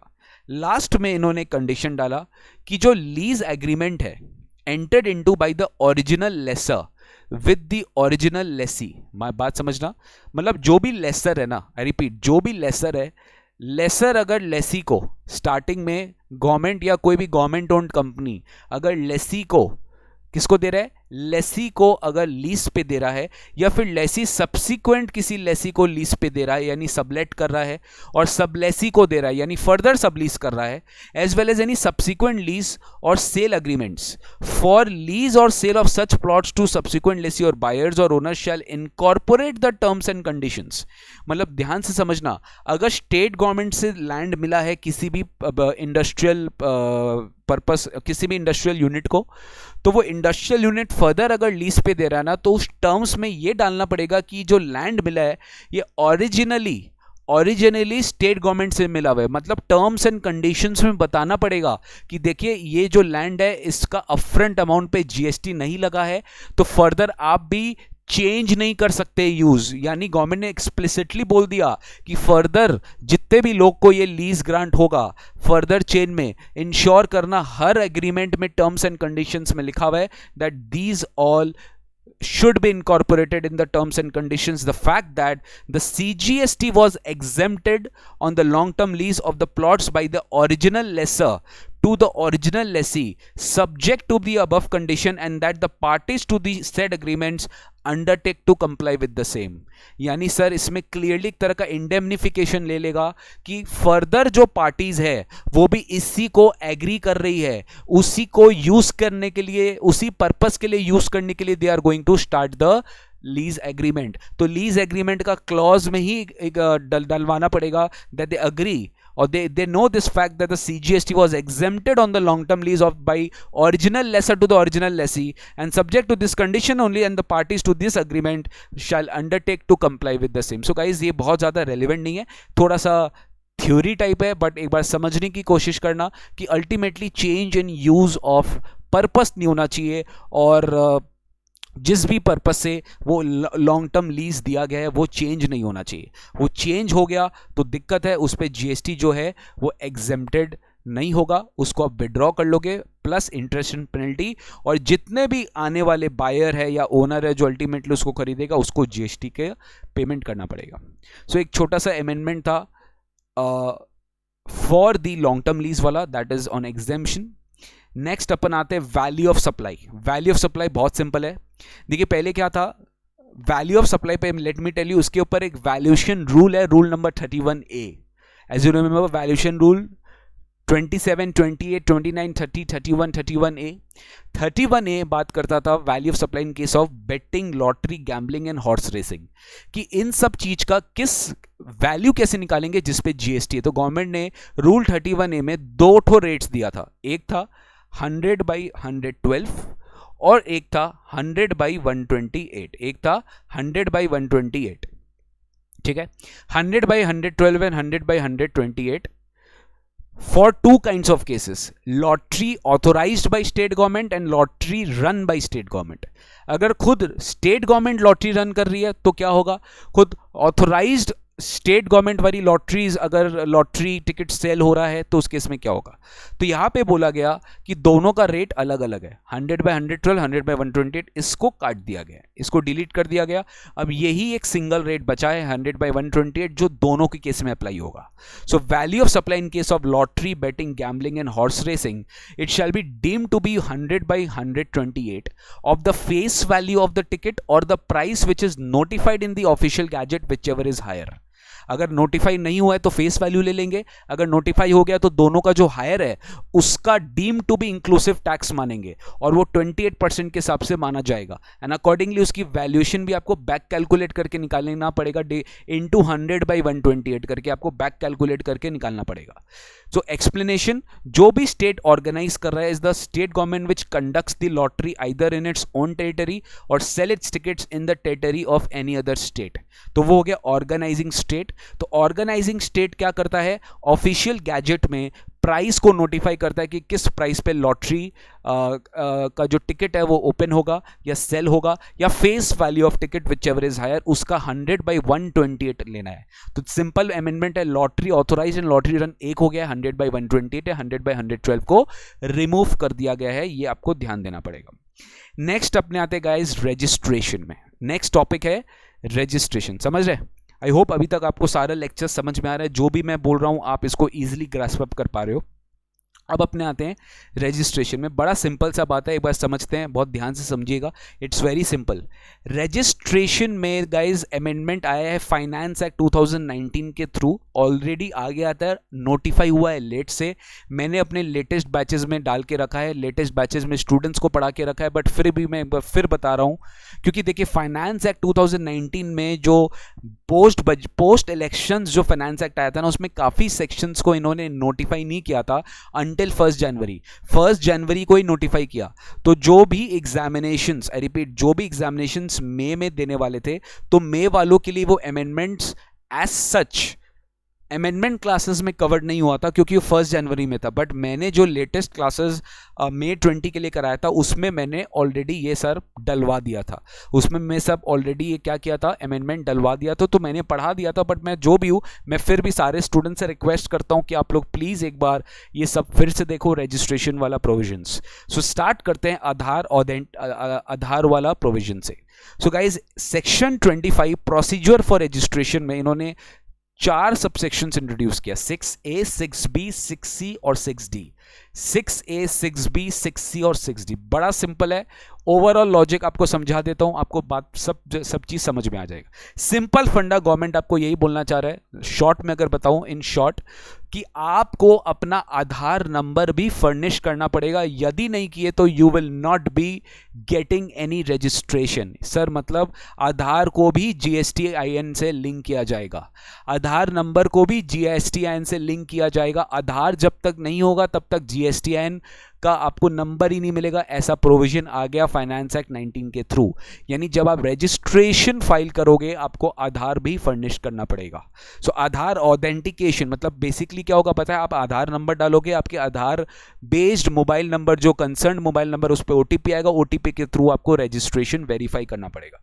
सो this is something which you need to understand and very simple कि Aadhaar authentication is required before taking registration. अब आप ये सोच रहे होंगे कि सर जो ऑलरेडी GST में रजिस्टर्ड थे क्या उनको नहीं करना पड़ेगा? उनको भी करना पड़ेगा। मैं आपको बताऊंगा कि सारे रजिस्टर्ड पर्सन जो अभी है उनको भी क्या करना पड़ेगा, आधार ऑथेंटिकेशन करना पड़ेगा। यदि उनके पास आधार नंबर नहीं है तो सरकार ने ऑल्टरनेटिव रास्ता दिया है कि वो कोई ऑल्टरनेटिव वे में जाके आधार ऑथेंटिकेशन कर सकते हैं, या फिर कोई ऑथेंटिक वे से उनका एग्जिस्टेंस। देखिए क्या होता है ना, आधार कार्ड से आपकी आइडेंटिटी एक तरीके से गवर्नमेंट को पता चल जाता है कि आप एक वैलिड पर्सन हो, कोई फॉल्स आपका नंबर नहीं है या कोई फॉल्स आपका आईडी नहीं है, एवरीथिंग इज वैलिड, राइट। तो आधार से ये प्रूफ आ जाता है आपके पास, गवर्नमेंट के पास। तो अगर मान लीजिए यही प्रूफ चाहिए और आपके पास आधार नहीं है, तो गवर्नमेंट के पास और भी रास्ते हैं ये समझने के लिए कि yes your ID is actual valid, your place of business is actual valid, your ID, place of business, your whatever date of birth, जो भी आपका, ये सब वैलिड डॉक्यूमेंट्स है आपके पास, राइट। तभी जाके गवर्नमेंट आपको फर्दर जीएसटी में रजिस्टर्ड रहने देगी।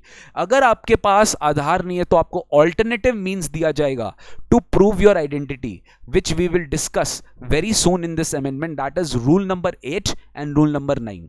यह आपको पढ़ाया जाएगा कि इस तरीके से आप अपना आधार ऑथेंटिकेशन कर सकते हो in case you have no Aadhaar number. तो चलिए एक बार स्टार्ट करते हैं फटाफट। 25 सबसेक्शन 6A कुछ नहीं है, मैंने आपको मोल में यही अमेंडमेंट है, यही बता दिया, बस इतना ही ध्यान रखो, बाद बाकी आपको नोट्स में दिया हुआ है, एक बार मैं आपको समझा देता हूं। सेक्शन 25 सबसेक्शन 6 से जो बात करता है वो एक रजिस्टर्ड पर्सन को लेकर बात करता है, मतलब जो जीएसटी में ऑलरेडी क्या है, रजिस्टर्ड। ही शैल अंडरगो ऑथेंटिकेशन और furnish proof of possession of Aadhaar number, या तो ऑथेंटिकेशन अंडरगो करेगा या तो प्रूफ दे देगा आधार का, in such form and manner in such time as may prescribed. ये प्रिस्क्राइब हो चुका है, कैसे होगा नीचे बताएंगे हम लोग। अगर आधार नंबर असाइन नहीं हुआ है किसी भी पर्सन को, अगर आपके पास आधार नहीं है तो such person shall be offered alternative and viable means of identification. आपको दूसरा मेथड दिया जाएगा, दूसरा मेथड बताया जाएगा, आपको वो मेथड से अपना क्या बोलते हैं आधार ऑथेंटिकेशन करवाना है। तो such person shall be offered alternative and viable means for identification, मतलब एक तरह के आपकी आईडी प्रूफ होनी चाहिए, एज गवर्नमेंट में on the recommendation of the council prescribe. इसको भी प्रिस्क्राइब कर दिया गया है, यही आपको पढ़ना है। वो क्या प्रिस्क्राइब कैसे हुआ है वो ही अपने पढ़ेंगे। Provided further that in case of failure to undergo authentication, मतलब मान लीजिए अगर आपने ऑथेंटिकेशन नहीं करवाया, आपने प्रूफ ऑफ आधार नंबर नहीं दिया, या फिर गवर्नमेंट ने जो ऑल्टरनेट या वायबल मींस ऑफ आइडेंटिफिकेशन दिया था वो भी आपने नहीं किया, सर आपने सारे प्रोविजंस का उल्लंघन किया, you have failed to comply with all the provisions, authentication नहीं हुआ, आधार प्रूफ फर्निश्ड नहीं हुआ, वायबल मींस ऑफ ऑथेंटिकेशन भी आपने कंप्लाई नहीं किया जो गवर्नमेंट ने ऑफर किया था alternative, then the registration which has been allotted to you, the registration which has been allotted to you shall be deemed to be क्या, इनवैलिड। डीम्ड टू बी क्या, इनवैलिड। ये मान लिया जाएगा कि आपका आधार क्या है, इनवैलिड है, आई मीन सॉरी आधार नहीं, I am so sorry, registration क्या है, इनवैलिड है। And the other provision of this act shall apply as if you do not have a person registration. और मान लिया जाएगा कि आप कभी रजिस्टर्ड थे नहीं और आपके पास रजिस्ट्रेशन नहीं, यदि आपने ये नहीं किया तो आपके पास रजिस्ट्रेशन नहीं है। तो guys it's very very important, section 25 subsection 6A। अरे क्लियर है क्या? 25 सबसेक्शन 6A। अब 25(6)B क्या था? अब ये ऑल्टरनेटिव मींस ये सब क्या वो अपने आगे पढ़ेंगे, ठीक है। 25(6)B भी यही है, कुछ नहीं है। 25(6)B बोलता है कि एवरी इंडिविजुअल, ध्यान से सुनना, यहां रजिस्टर्ड पर्सन नहीं बोला, यहां क्या बोला है, एवरी इंडिविजुअल। मतलब गवर्नमेंट एक नोटिफिकेशन लाएगी, on and from the date of notification government एक नोटिफिकेशन लाएगी हर एक इंडिविजुअल के लिए, जो in order to be eligible for grant of registration undergo authentication or furnish proof of Aadhaar may on the recommendation of specify in the said notification। मतलब government बोल रही है कि हम एक नोटिफिकेशन में प्रिस्क्राइब करेंगे कि हर एक इंडिविजुअल को, every individual in order to be eligible for registration उनको ऑथेंटिकेशन जाना पड़ेगा या फिर अपना पोजेशन ऑफ आधार के लिए प्रूफ देना पड़ेगा, जैसे गवर्नमेंट बता रही है हर एक इंडिविजुअल को देना पड़ेगा। प्रोवाइडेड सेम, अगर आधार असाइन नहीं है तो such person will be offered an alternative या वायबल मींस ऑफ क्या बोलते हैं आइडेंटिफिकेशन, जो रूल 9 में पढ़ेंगे। रूल 9 वही है जो अपने आगे पढ़ेंगे, बहुत ज़्यादा सिंपल है। रूल 9 फॉलो कब होगा? अगर आपके पास आधार नंबर नहीं है तो रूल 9 फॉलो करना है, और तभी जाके रूल 9, मतलब सर सिंपल है, अगर आधार नहीं है तब जाके आगे बढ़ना है। अगर आधार है तो आधार से फर्निश करके खत्म करो केस को, वरना रूल 9 में आपका इंस्पेक्शन होगा। वो रूल 9 हम पढ़ेंगे जब अपने बाद में पढ़ेंगे, ठीक है। ये भी गवर्नमेंट नोटिफाई करेगी कि किस तरीके से आपको वायबल मींस दिया जाएगा। इस सब में वायबल मींस एक साथ पढ़ाऊंगा। अब देखिए ये जो सेक्शन 25(6)B है, ये गवर्नमेंट ने कब से अप्लाई किया बताता हूं, 1 अप्रैल से अप्लाई हो गया। ये देखिए एक्ट में तो आ गया था, इनफैक्ट ये एक्ट में तो आ गया था, फाइनेंस एक्ट 2019 में, बट इसका नोटिफिकेशन जो है वो नहीं आया था। नोटिफिकेशन मतलब क्या बता, समझ में आ रहा है आपको कि कब से ये एप्लीकेबल होगा? तो इट वाज एप्लीकेबल, मतलब इसका जो नोटिफिकेशन आया वो 23 मार्च को आया, which is applicable from 1 April, जिसके वजह से according to which every individual shall undergo, मतलब किस, देखिए आप बात नहीं समझे, सेक्शन तो 1 जनवरी से अप्लाई हुआ, लेकिन ये गवर्नमेंट क्या वायबल मीन्स दे रही है ये पता नहीं था।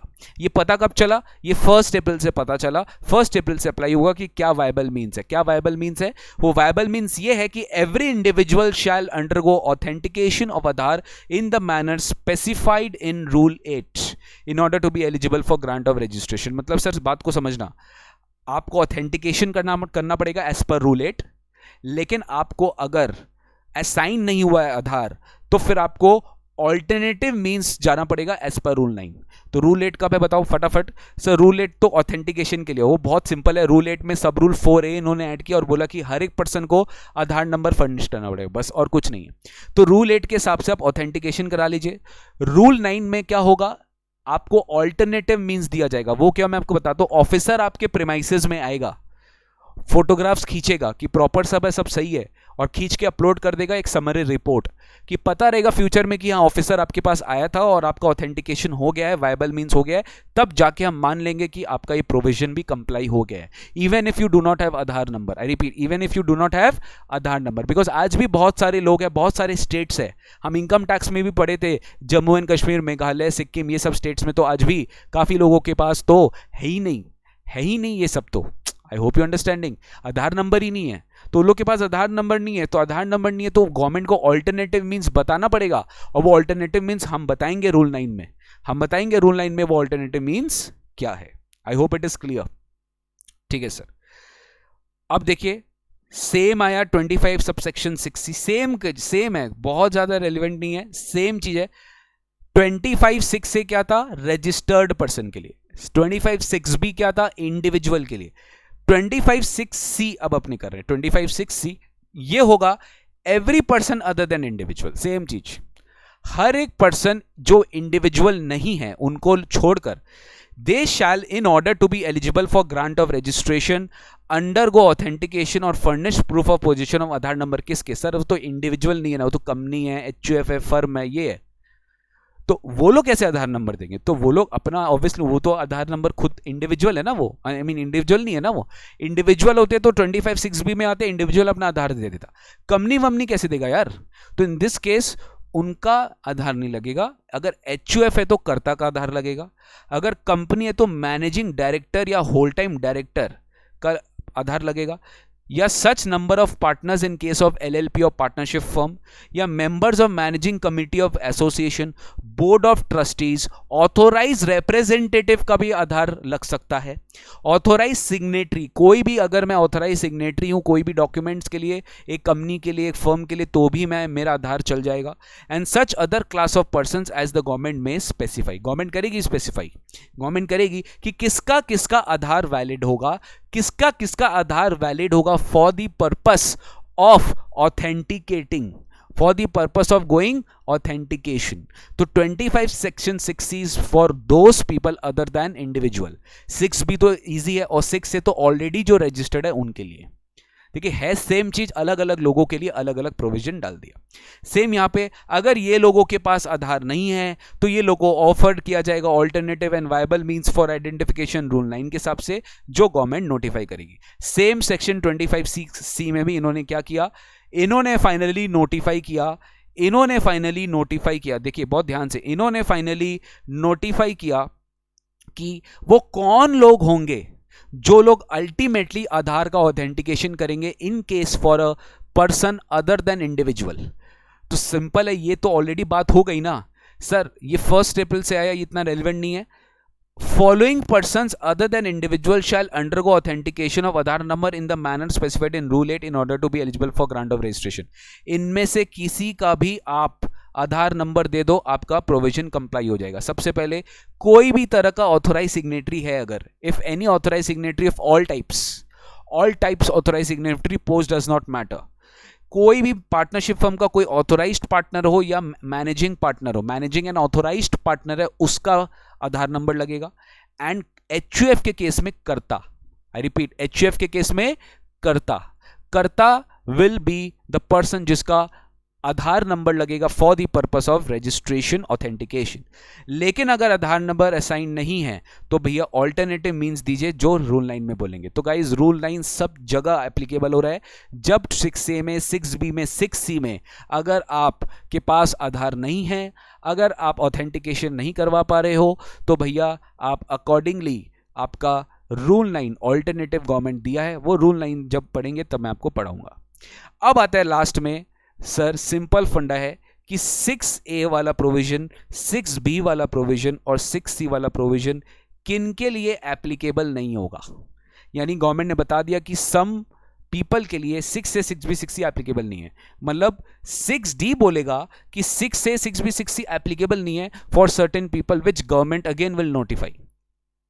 तो provision of 6A, 6B, 6C shall not apply to such person or class of persons as or any state or UT or part thereof as the government may recommend on the council specified by notification। Simple है। वो क्या notification है मैं सबसे पहले आपको बता देता हूं। Person exempted from Aadhaar authentication, किसको किसको आधार ऑथेंटिकेशन रिक्वायर्ड ही नहीं है। अगर आधार ऑथेंटिकेशन किसको रिक्वायर्ड ही नहीं है तो provision for Aadhaar authentication under section 25 6B 6C। Sir ऐसा क्यों बोला मैं आपको बताऊं, क्योंकि 6A में तो ऑलरेडी रजिस्टर्ड लोगों के लिए ना, तो वहां पे तो बोल दिया कि अगर आप GST में रजिस्ट्रेशन हो तो आपके लिए अप्लाई होगा आधार। तो 6A में always applicable. I repeat, 6A में आप तो ऑलरेडी रजिस्टर्ड हो चुके हो तो आपको 25 6 से हमेशा लगेगा, 25 6 से हमेशा लगेगा। बट 6D बोलता है, 6D में इन्होंने प्रोविजंस में यहां पे अभी तक इन्होंने क्या किया कि 6B और 6C, 6B किसके लिए था कुछ याद आ रहा है, इंडिविजुअल। 6B किसके लिए था, इंडिविजुअल, ठीक है। 6C किसके लिए था, person other than individual. 6C किसके लिए था, person other than individual, person other than individual. अरे ठीक है क्या। तो provision of Aadhaar authentication in order to be eligible for registration shall not apply. Aadhaar authentication वाला जो प्रोविजन है वो अप्लाई नहीं होगा to a person who is not a citizen of India, जो इंडिया का सिटीजन नहीं है। मतलब नॉन इंडियन सिटीजन अगर हूं मैं तो मेरे ऊपर आधार ऑथेंटिकेशन रिक्वायर्ड नहीं है। या to class of persons other than the following class of persons, मतलब ये एक नेगेटिव लिस्ट है, ओनली एप्लीकेबल टू देम।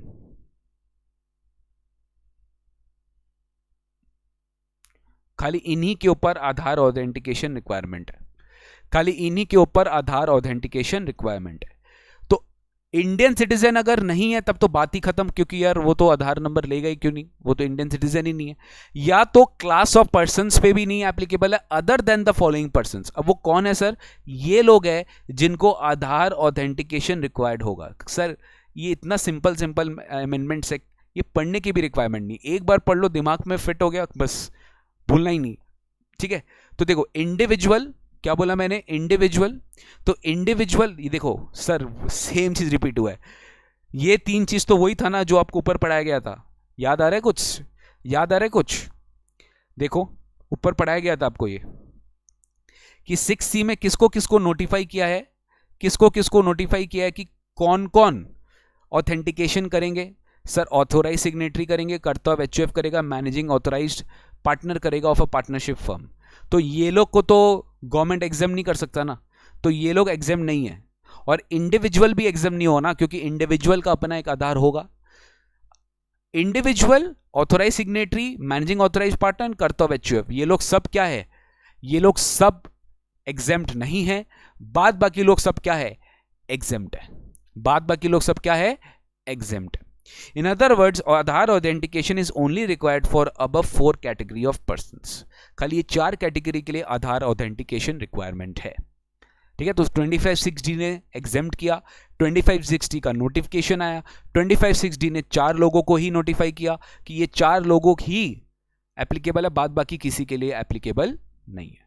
तो देखो रूल 8 में इन्होंने बोल ही दिया क्लियरली, ऑथेंटिकेशन ऑफ आधार, सब रूल 4A इंसर्ट हुआ रूल 8 में, where applicant while submitting an application for registration in part B of form REG1 with effect from 1 April, 1 April 2020 से अप्लाई हुआ कि जब वो पार्ट बी भरेगा REG1 का, उसी समय उसको ऑथेंटिकेट करना पड़ेगा part be with the help of Aadhaar number for the grant of registration. Simple है गाइस, उसको अपना आधार नंबर डालना पड़ेगा, ऑथेंटिकेट होगा using OTP, one time password, और OTP के बेसिस पे आपका आधार ऑथेंटिकेट हो जाएगा। जिस तरीके से अब अभी आपके मोबाइल में नॉर्मल OTP मैसेज आता है when you use internet banking, वैसे जब आप रजिस्ट्रेशन अप्लाई करोगे, पार्ट बी फाइल करोगे, तो वहां पे आधार नंबर के थ्रू आपको क्या करना पड़ेगा, ऑथेंटिकेट करना पड़ेगा, अनलेस एंड अनटिल 6D के अंदर 25(6)D में आप क्या हो, एग्जेम्प्टेड हो। आई होप यू अंडरस्टूड। प्लीज बोलिए। मान लीजिए कंपनी का कोई ऑथोराइज सिग्नेटरी नहीं है, ऐसा पॉसिबल नहीं होता, हो गई उसके कोई ना कोई authorise signatory, managing authorise, basically सब लोग ही इसमें आ गए हैं। इन केस मुझे नहीं लगता कि कोई भी छोड़ा है इसमें। इंडिविजुअल को ले लिया, कोई भी इंडिविजुअल हो उसको कराना है, कोई भी ऑथोराइज सिग्नेटरी उसको भी कराना है, मैनेजिंग ऑथोराइज पार्टनर उसका भी लगेगा, करता है HF उसका भी लगेगा, तो कहीं ना कहीं ऑलमोस्ट सभी लोग आ गए हैं इसमें। अब very very important rule number 9, sir अगर ऑफर करना है alternative and viable means of identification, अगर आधार नंबर के थ्रू नहीं हो रहा है तो फिर क्या? तो गवर्नमेंट बोल रहा है आपका एप्लीकेशन पूरा प्रॉपर वेरीफाई होगा और उसके बाद आपको रजिस्ट्रेशन अप्रूव किया जाएगा। Unless and until your application is not verified, your registration will not be approved. अब वेरीफाई करने के लिए कोई ऑफिसर आपके प्लेस ऑफ प्रीमाइसेस में आ सकता है, आपके प्रेजेंस में आप ही का प्रीमाइसेस का फोटोग्राफ्स खींच के अपलोड कर सकता है और आपको एक समरी रिपोर्ट ग्रांट कर सकता है। पूरा फिजिकल वेरिफिकेशन आपका होगा अगर आपने आधार ऑथेंटिकेट नहीं किया तो देखो, सबसे पहले नॉर्मल इतना तो हम जानते ही हैं, ये फर्स्ट पैराग्राफ हम जानते हैं कि अगर आपने एप्लीकेशन किया तो your application goes towards the proper officer who shall examine the application and the documents which you have submitted. अगर सब कुछ same is found to be proper in order, he will approve the grant of registration to the applicant within the 3 working days from the date you submit. अगर he does not do anything, अगर वो देगा कुछ याद आ रहा है REG1, REG2, REG3, वो REG3 आपको दे देता है intimating you to give some documents, अगर नहीं देता है 3 दिन में तो डीम टू बी क्या है, अप्रूव्ड। डीम टू बी क्या है, अप्रूव्ड। तो ये पार्ट अपने ऑलरेडी रूल 9 के थ्रू पढ़ चुके हैं। अब आप यहां पे गवर्नमेंट ने एक प्रोवाइजो ऐड कर दिया। क्या ऐड कर दिया? एक प्रोवाइजो ऐड कर दिया, वही आपको पढ़ना है। क्या ऐड कर दिया कि where a person other than those who are not required to authenticate Aadhaar number, ध्यान से समझना, जिसको करना ही नहीं है, यानी ये वो बात कर 25(6)D वाला, जिनको करना नहीं है उनको छोड़ दो, बाद बाकी जिनको करना है, अगर वो आधार ऑथेंटिकेशन नहीं कराते अंडर रूल 8(4)A, मैंने बोला रूल 8(4)A अभी पढ़ के गए हैं कि आपको वेरीफाई सबमिट करते समय आपको आधार ऑथेंटिकेशन करना है। अगर आप नहीं कराते हो रूल 8(4)A में, then the registration shall be granted only after the physical verification of the principal place of business. मतलब करे चाहे ना करे, लेकिन फिजिकल वेरिफिकेशन आपके प्लेस में होगा in the presence of the registered, in the presence of the person, लेकिन 60 डेज के अंदर अंदर होगा, not later than 60 days from the date of the application. जब से आपने अप्लाई किया 60 दिन के अंदर फिजिकल वेरिफिकेशन होगा आपका प्रिंसिपल प्लेस ऑफ बिजनेस का, इन द मैनर। देखो अब रूल 9 कहां ले गया, रूल 25 में ले गया कि जिस बेसिस पे हम बोल रहे हैं उस बेसिस पे आपका फिजिकल वेरिफिकेशन होगा। क्या चीज का? प्रिंसिपल प्लेस ऑफ बिजनेस का। कितने दिन में? 60 डेज के अंदर अंदर। कब से? एप्लीकेशन ऑफ रजिस्ट्रेशन जब से आपने किया तब से 60 दिन के अंदर अंदर सरकार, गवर्नमेंट के पास पावर है, वो रूल 25 के अंदर आपका फिजिकल वेरिफिकेशन करेगी। और प्रोविजन ऑफ डीम्ड रजिस्ट्रेशन इस केस में अप्लाई नहीं होगा। बात समझ रहे मेरा ध्यान से? डीम्ड रजिस्ट्रेशन मतलब deem to be approve within 3 working days, वो सब इसमें अप्लाई नहीं होगा। यहां पे 60 डेज है गवर्नमेंट के पास, 60 डेज है गवर्नमेंट के पास। अगर गवर्नमेंट चाहेगी तो प्रिंसिपल प्लेस ऑफ बिजनेस में 60 दिन के अंदर आपके पास आएगी, अगर आपने आधार ऑथेंटिकेट नहीं कराया तो। अगर आधार ऑथेंटिकेट नहीं कराया तो वायबल मींस क्या? यही है, आपका फिजिकल वेरिफिकेशन होगा विद इन 60 डेज, यानी 60 डेज तक आप भूल जाइए रजिस्ट्रेशन। फिजिकल वेरिफिकेशन होगा प्रिंसिपल प्लेस ऑफ बिजनेस का, नॉट लेटर देन 6 डेज, और डीम रजिस्ट्रेशन वाला प्रोविजन भी आपके केस में अप्लाई नहीं होगा। हाँ, आधार ऑथेंटिकेट करा लिए, खुश रहिए, मौज में मस्ती करिए, कोई दिक्कत नहीं। अब रूल 25 भी पढ़ना पड़ेगा, इसके कारण रूल 25 को भी अमेंड करना पड़ा। मैंने पूरा अमेंडेड प्रोविजन लिख के रखा है कि रूल 25 में इन्होंने बोला है कि फिजिकल वेरिफिकेशन होगा in certain cases after the grant of registration. तो रूल 25 में क्या अमेंड हुआ है ये पहले एक बार समझ लेते हैं। तो where the proper officer is satisfied that the physical verification of the place of business of a person is required due to failure of Aadhaar authentication. अगर उसको लग रहा है कि यार इसका तो आधार ऑथेंटिकेशन हुआ नहीं है तो इसको इसका फिजिकल वेरिफिकेशन करना पड़ेगा before the grant of registration, अगर उसको करना है, और due to any other reason उसको करना है आफ्टर रजिस्ट्रेशन, वो कभी भी कर सकता है। रजिस्ट्रेशन ग्रांट हो गया उसके बाद भी जाना है, देख ले भाई, रजिस्ट्रेशन ग्रांट नहीं है उसके पहले जाना है तो भी कर सकता है। He may get such verification of the place of business in the presence of the said person, उसके प्रेजेंस में होगा, एब्सेंस में नहीं होगा, डन, और उसका एक verification report along with the documents including photograph shall be uploaded in which form, REG 30 एक नया फॉर्म है, उसको report, verification report along with documents and photographs उसको अपलोड करना पड़ेगा GST REG 30 में within 15 working days from the date of verification. देखिए जब उसके घर पे जब उसके प्रेमाइसेस में वेरिफिकेशन हो उसके 15 दिन के अंदर अंदर उसको क्या करना पड़ेगा, अपलोड करना पड़ेगा verification report in form REG 30. So this was the entire process of REG 30. I hope you understood this point. आपको क्लैरिफाई हुआ, आप समझ गए होंगे। तो REG 30 में इसी तरीके से हम लोगों को क्या करना पड़ता है, आपका अप्रूवल होता है। तो देखो कैसे हुआ, 6A 6B 6C 6D। 6A में हर एक रजिस्टर्ड पर्सन को, 6B में on from a date of notification every individual, 6B में, और 6C में every person other than individual, इन सबको आधार ऑथेंटिकेशन के थ्रू जाना पड़ेगा, राइट। नहीं जा पाए तो गवर्नमेंट क्या करेगी, एक वायबल मींस, एक ऑल्टरनेटिव मींस देगी। वो क्या है सर, रूल 8 में ऑथेंटिकेट करवा लो, नहीं तो रूल 9 में गवर्नमेंट के पास पावर है कि वो रूल 9 के हिसाब से चलेगी। रूल 9 क्या बोलता है, रूल 9 ये बोलता है कि अगर आपके पास, रूल 9 ये बोलता है कि आपका एप्लीकेशन वेरीफाई होगा अप्रूवल के लिए, रजिस्ट्रेशन के लिए। तो इन दिस केस अगर आपने ऑथेंटिकेट नहीं कराया तो आपका तभी आपका वेरिफिकेशन होगा आफ्टर फिजिकल वेरिफिकेशन ही आपको रजिस्ट्रेशन ग्रांट होगा, which is not later than 60 days from the date of application, and accordingly rule 25 के बेसिस पे आपका वेरीफाई होगा। रूल 25 के बेसिस पे हम आपका वेरीफाई करेंगे। अब रूल 25 बोलता है कि गवर्नमेंट ऑफिसर आपके प्रेमाइसेस में आएगा और उस केस में वो REG 30 फाइल करेगा, with in 15 days verification report including photographs करेगा। सो गाइज बहुत ज़्यादा मुझे नहीं लगता, थ्योरेटिकल क्वेश्चन में definitely very very relevant for your examination पूछा जा सकता है। Discuss the Aadhaar authentication provision on registration. Generally CMA inter students के लिए ये सारे question generally theoretical based question DT में IDT में आ सकते हैं। बाकी मुझे नहीं लगता कि CA और CS में इतने डायरेक्ट क्वेश्चन आएंगे, बट ठीक है, एक बार जानकारी रखिए, अमेंडमेंट है, अपने को पढ़ना पड़ेगा। नेक्स्ट आते गाइस इनवॉइसेस। ठीक, इनवॉइसेस में कुछ खास अमेंडमेंट नहीं है। लकीली इनवॉइसिंग एप्लीकेबल हुआ है 1 अक्टूबर से। आई hope you know this concept of invoicing. बड़े बड़े लोग जो 100 करोड़ के टर्नओवर के ऊपर करते हैं in a financial year from 17-18 onwards, कोई भी साल अगर उनका एक टर्नओवर लिमिट क्रॉस कर गया तो उनको इलेक्ट्रॉनिक वे में इनवॉइसेस इशू करना पड़ता है। तो इसमें जो जो अमेंडमेंट्स आपके लिए रेलिवेंट है 30, देखिए आपको पता होगा आपके एग्जामिनेशंस में, क्योंकि आपका एग्जाम नवंबर में है, तो 30 अप्रैल फॉर CA एग्जामिनेशंस, एंड दिसंबर वाले स्टूडेंट्स के लिए जिनका एग्जाम दिसंबर में CMA और CS, उनके लिए 31 मई, जून जुलाई अगस्त सितंबर अक्टूबर नवंबर, हाँ, तो 31 मई तक अमेंडमेंट्स एप्लीकेबल होता है, राइट। तो आपको ये समझना पड़ेगा कि जो अमेंडमेंट्स उसके बाद आया है एप्लीकेबल नहीं है, जो अमेंडमेंट्स उसके पहले आया एप्लीकेबल है। तो रूल 48 एक बात होता है मैनर ऑफ इशूइंग इनवॉइसेस, कुछ याद आ रहा है आपको, original copy, duplicate copy, triplicate copy goods के लिए, original copy, duplicate copy services के लिए। उसी तरीके से इन्होंने बोला कि देखिए इनवॉइसिंग भी आपको इशू करना पड़ेगा, बट डुप्लीकेट ट्रिप्लीकेट नहीं। आप इनवॉइसिंग इशू कर लो, आपको मल्टीपल कॉपीज इशू करने की रिक्वायरमेंट नहीं है। और जहां जहां इनवॉइसिंग इशू करने की रिक्वायरमेंट है, अगर आपने कोई भी दूसरा ढंग से इनवॉइस इशू किया जहां जहां इनवॉइसिंग करनी चाहिए थी, तो हम मान लेंगे कि आपने इनवॉइस कभी इशू ही नहीं किया। I repeat, where invoice was required to be issued in electronic format, and if you have not issued in electronic format, it is deemed that you have not issued any invoices. So invoice shall be prepared by such class of registered persons as may be notified by the government on the recommendation of council। ये हो चुका है, ये applicable नहीं है आपके exam के लिए।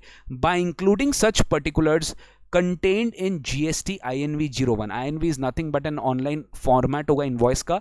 जैसे इन्वॉइस बनाना है तो आपको बेसिकली ऑनलाइन जाके बिलिंग बना, तो it's basically nothing but to high frauds जो होते हैं या अनड्यू रेवेन्यू, जो हाई टैक्स फ्रॉड्स होते हैं उसको छुपाने के लिए गवर्नमेंट, काफ़ी लोग क्या करते हैं मैनुअल बिल काट देते हैं और उसको छुपा देते हैं, टैक्स इवेजन होता है। तो उसको कंट्रोल करने के लिए इलेक्ट्रॉनिक इन्वॉइसेस की कॉन्सेप्ट इंट्रोड्यूस हुई। लेट्स सी कैसे वर्कआउट होता है, बहुत रिसेंटली इंट्रोड्यूस हुआ है, so we need to wait and watch. But अभी के लिए इसका एक मैनर प्रिस्क्राइब हुआ है कि आपको क्या करना पड़ेगा, ऑनलाइन में INV 01 एक फॉर्म है, उसको फाइल करना पड़ेगा और after obtaining an IRN basically वो नंबर होता है जिससे वो इनवॉइस क्या होगा, INV 01 आप फिल कर पाओगे, invoice reference number, by uploading information. Basically क्या होता है, सिंपल है गाइस, आपका मान लीजिए आपको एक नया इनवॉइस बनाना है, आप INV जनरेट, आप क्या जनरेट करेंगे, IRN, that is invoice reference number.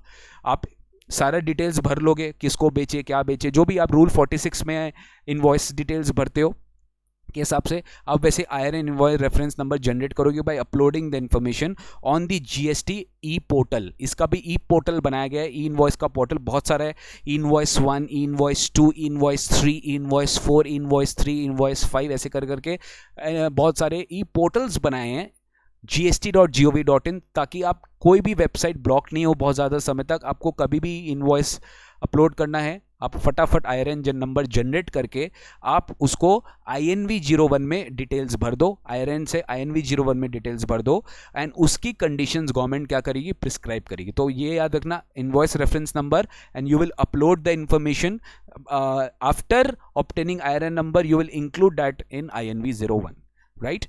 Every such invoice issued by such person in any other manner shall not be treated as an invoice. No requirement to issue multiple copies. आपको multiple copies issue करने की requirement नहीं है। और invoicing जो deferred हो गया है वो 1 अक्टूबर से एप्लीकेबल ऑलरेडी हो चुका है गाइस, ठीक है। 1 अक्टूबर 2020 से एप्लीकेबल है, उसके पहले ये नहीं था। अब इसमें कुछ GST इनवॉइस में भी इंफॉर्मेशन रिक्वायर्ड होता है, ये भी मैं आपको लेटेस्ट बता देता हूँ, इसको भी इन्होंने डेफर कर दिया, ज़्यादा बिल्कुल भी रेलिवेंट नहीं है। देखिए बिल्कुल भी रेलिवेंट नहीं है कि इनवॉइस में भी एक QR कोड होगा। अगर आपको याद होगा, एक बार कोड होता है ना, जैसे फ़ोन पे, व्हाट्सएप में भी, व्हाट्सएप वेब अपने जब यूज़ करते तो एक बार कोड आता है, वैसे इनवॉइसेस में, कुछ स्पेसिफाइड इनवॉइसेस में QR कोड्स रहेंगे, जिसके थ्रू बहुत इजीली आप QR कोड स्कैन करो, इनवॉइस का पूरा डॉक्यूमेंट निकल जाएगा। आप QR कोड स्कैन करो, इनवॉइस का पूरा डॉक्यूमेंट निकल जाएगा। तो गवर्नमेंट क्या करेगी, कुछ कुछ टैक्स इनवॉइसेस में मैंडेटरी कर देगी कि आपका QR कोड होना चाहिए, आपको एक QR कोड जनरेट करके इनवॉइस में डालना पड़ेगा। वो 1 अप्रैल से एप्लीकेबल हुआ था गाइस, बट इसको डेफर कर दिया गया था। बस इसमें यही डाला गया था कि QR कोड वाले जो इनवॉइसेज है, QR कोड वाले जो इनवॉइसेज है, इसमें ये डाला गया कि गवर्नमेंट चाहे तो टैक्स इनवॉइस में QR कोड डलवा सकती है। इसको इन्होंने 1 अप्रैल से एप्लीकेबल कर दिया था। ये बिल्कुल भी इतना ज़्यादा रेलिवेंट नहीं है। बस इतना ध्यान रखिएगा कि QR कोड वाला जो प्रोविजंस है, दिस हैज़ बीन डेफर्ड। अभी अपने को ज़्यादा इसमें डिटेल्स में नहीं पढ़ना है, ठीक है। सो ये था हमारा पार्ट, ये अपने पढ़ लिए इनवॉइसेस में। फिर एक छोटा सा क्लैरिफिकेशन आया था, ये कोविड के समय आया था, राइट, ये कोविड के समय आया था। अब ये मैं आपको बता रहा हूँ, बहुत सिंपल फंडा है, बहुत सिंपल फंडा है कि कोविड के समय आया था ये।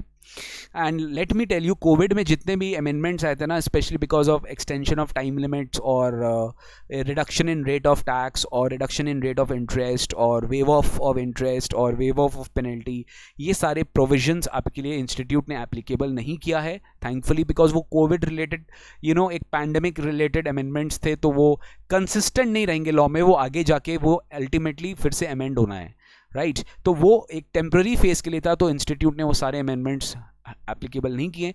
बाद बाकी जो अमेंडमेंट्स इनकंसिस्टेंट विद लॉ है, वही आपके एग्जाम्स के लिए एप्लीकेबल है। तो चलिए, ये एक अच्छा सर्कुलर है जो मैं आपके साथ डिस्कस करता हूँ। बहुत ही सिंपल है, बहुत ही ईजी है, और ये बहुत ही नेचुरल सा एक क्वेश्चंस, काफ़ी इंडस्ट्रीज़ को प्रॉब्लम्स हो रहा था, तो GST CBIC ने क्या किया, इनका एक क्लैरिफिकेशन निकाल दिया 13 अप्रैल को, सर्कुलर नंबर 137/7 2020। देखिए, कुछ इशू है उसका, फिर क्लैरिफिकेशन का इशू क्या है। इशू एज सच ये पेमेंट और इनवॉइस दोनों से रिलेटेड है, मैंने इसको ITC इनवॉइस में लिया। पहला, advance is received by a supplier for a service contract. मान लीजिए मैंने कोई सर्विस कॉन्ट्रैक्ट, मेरे को कुछ करना था, बट मैंने पहले से क्या किया, एडवांस रिसीव कर लिया, तो जीएसटी तो मैंने पहले ही सप्लाई पे दे दिया होगा ना, क्योंकि टाइम ऑफ सप्लाई एज पर सेक्शन 13 अगर आपको याद होगा, we have to deposit taxes the moment you receive the advance. तो एडवांस रिसीव हुआ by a supplier for a service contract which subsequently got cancelled. The supplier has issued the invoice before the supply of service and paid the GST.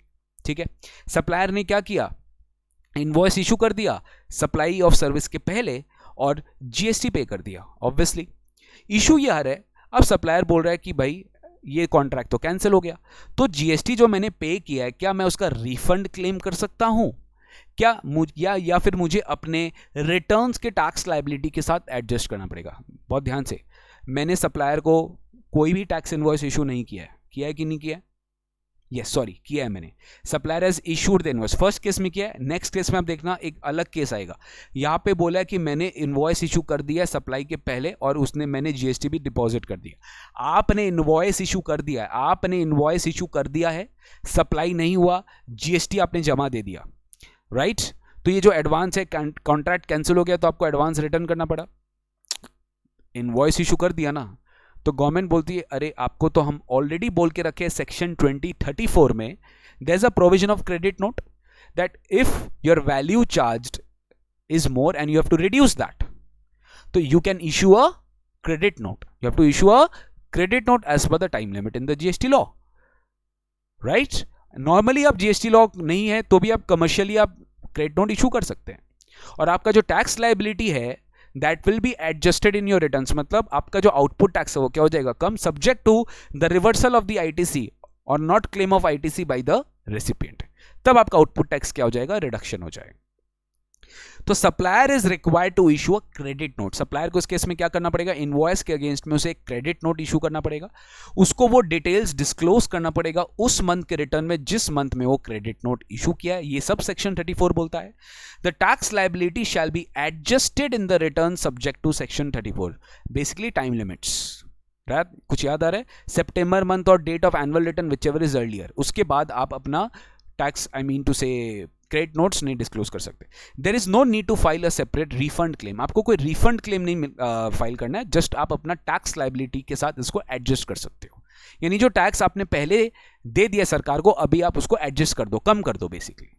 लेकिन मान लो, देखिए बहुत genuine case आया था ये, Covid में working capital blockage एक बहुत बड़ा इंपॉर्टेंट चीज था, क्योंकि कैश फ्लो नहीं हो रहा था, लोगों को पैसे चाहिए थे, तो कैसे करे सर, इतना बड़ा बड़ा कॉन्ट्रैक्ट लेके रखा है, अभी मेरा कोई बिजनेस ही नहीं है, मान लीजिए मेरा कोई बिजनेस ही नहीं है, सप्लाई नहीं है, जीएसटी सप्लाई नहीं है, लायबिलिटी नहीं है, तब मैं क्रेडिट नोट इशू करूं, और अगर मैं क्रेडिट नोट इशू करूं तो मेरा रिटर्न में कोई लायबिलिटी है नहीं, तो मैं लायबिलिटी रिड्यूस करूं तो किसके साथ करूं, मान लीजिए इस साल आपका, इस मंथ आपका कोई सप्लाई नहीं है, यू नो फरवरी मार्च अप्रैल में कितना लॉकडाउन का पीरियड हम सब गुजरे, काफी लोगों का बिजनेस जीरो था, बंद था, खत्म था, तो सर सप्लाई हम रिटर्न फाइल कर रहे थे, नील रिटर्न फाइल कर रहे थे, काफी लोग, रिटर्न तो फाइल करना ही पड़ेगा आपको, लेकिन इन दैट केस क्या हो रही थी कि आपकी जो सप्लाई थी जीरो थी, बट आप पेमेंट जो करके रखे थे, सर्विस कॉन्ट्रैक्ट कैंसिल हो गया, अब गवर्नमेंट बोलते हैं उसको एडजस्ट कर लेना भाई, अरे कैसे एडजस्ट करूं भाई, है ही नहीं, सप्लाई नहीं है, क्या चीज के साथ एडजस्ट करूं, तब गवर्नमेंट ने बोला लेकिन अगर आपका कोई आउटपुट लायबिलिटी नहीं है, इन केसेस अगर आपका कोई आउटपुट लायबिलिटी नहीं है, तो very good decision given in the circular against which a credit note can be adjusted, तो रजिस्टर्ड पर्सन चाहे तो एक क्लेम फाइल कर सकते हैं under excess payment of tax if any through refund, मतलब वो रिफंड क्लेम कर सकते हैं, आरएफडी एक फॉर्म है रिफंड का 01, रिफंड आरएफडी 01 फाइल करके ही they can claim a refund under excess payment of tax, क्योंकि उन्होंने ज्यादा टैक्स पेमेंट कर दिया। बहुत ही अच्छा डिसीजन। सिमिलरली सोचिए सेकंड वाला भी एकदम सेम है, एडवांस रिसीव हुआ सप्लायर का, रिसीव किया सप्लायर ने फॉर अ सर्विस कॉन्ट्रैक्ट जो अल्टीमेटली कैंसिल हुआ, सेम, लेकिन सप्लायर ने यहां पे रिसिट वाउचर इशू किया था, मतलब टैक्स इनवॉइस इशू नहीं हुआ सर, क्या इशू हुआ, रिसिट वाउचर, और जीएसटी पे कर दिया ऑन द एडवांसेस रिसीव्ड, मतलब मैंने आज एडवांस रिसीव कर लिया, रिसिट वाउचर इशू कर दिया, टैक्स पेमेंट कर दिया, सर टैक्स इनवॉइस इशू नहीं हुआ है, यहां पे टैक्स इनवॉइस नॉट इशूड, आप चाहे तो लिख सकते हो टैक्स इनवॉइस नॉट इशूड, तो अगर टैक्स इनवॉइस इशू नहीं है तो आपको क्या करना है, रिफंड करना है, और अगर रिफंड करना है तो आप रिटर्न करोगे ना, अरे बाबा क्या करोगे, रिटर्न करोगे, पैसा रिटर्न करोगे, तो आपको सिखाया गया ऑलरेडी सेक्शन इनवॉइस वाले सेक्शन में, सेक्शन 31 वाले सीरीज में, कि आप रिफंड वाउचर इशू करते हो जब आप मनी रिफंड करते हो। जब आप मनी रिफंड करते हो तो थ्रू दैट रिफंड वाउचर आप सबसे पहले क्या करोगे, आप रिफंड वाउचर इशू करो। देखो, if no invoice has been issued, he is to required to issue a refund voucher. Accordingly, he can apply for refund for GST paid on such advances again by filing RFD 01 under category कौन सा, refund of excess payment of tax। वो क्या file करेगा, refund of excess payment of tax के through वो RFD 01 में file कर देगा। सिंपल है सर, बहुत ही सिंपल है। एक केस स्टडी बेस्ड क्वेश्चन इसमें से पूछा जा सकता है, आपको लिखना है एज पर the recent CBIC circular it will be applicable. Next ध्यान से सुनना, सेम फंडा होगा almost. Good supplied by a supplier under cover of a tax invoice issue हो रहा है, सप्लाई हुआ है, रिटर्न हो गया रेसिपेंट ने, सर मैंने गुड्स बेचा था, रिटर्न हो गया sir. Weather he can claim refund of the tax paid, क्या वो रिफंड क्लेम कर सकता है या फिर उसको रिटर्न के साथ टैक्स लायबिलिटी में एडजस्ट करना पड़ेगा। Same to same answer as one, same as one. Supplier को क्रेडिट नोट इशू करना पड़ेगा सेक्शन 34 में, जिसको डिक्लेयर करेगा वो अपने रिटर्न्स में, टैक्स लायबिलिटी एडजस्ट हो जाएगा रिटर्न में, उसको सेपरेट रिफंड क्लेम फाइल करने की रिक्वायरमेंट नहीं है। लेकिन अगर कोई आउटपुट लायबिलिटी नहीं है against which a credit note can be adjusted, then in that case registered persons may proceed to file a claim under excess payment of tax if any through RFD 01। Sir बहुत ही अच्छा, एक तो क्या होता है ना, फ्लेक्सिबिलिटी दे दिया। अगर आउटपुट लायबिलिटी है तो माइनस कर दो भाई, नहीं है तो रिफंड क्लेम कर लो, सिंपल फंडा। तो मेरे दिमाग में एक शांति तो है भाई, पैसा जो दिए थे वो वापस आ गया, ताकि मेरा वर्किंग कैपिटल ब्लॉक नहीं है, मेरा बिजनेस पे ज्यादा हैम्पर नहीं हो रहा है। So this was from the point of view of invoices. So I hope you enjoyed, आपको समझ में आ रहा है, बहुत ईजी लग रहा है, बहुत टफ नहीं लग रहा है आपको ये क्लासेस। तो गाइज आई होप आप इसको अच्छे से पढ़ेंगे, बहुत फ्यूचर में करेंगे। सो ये था हमारा invoices of under for the amendment portion.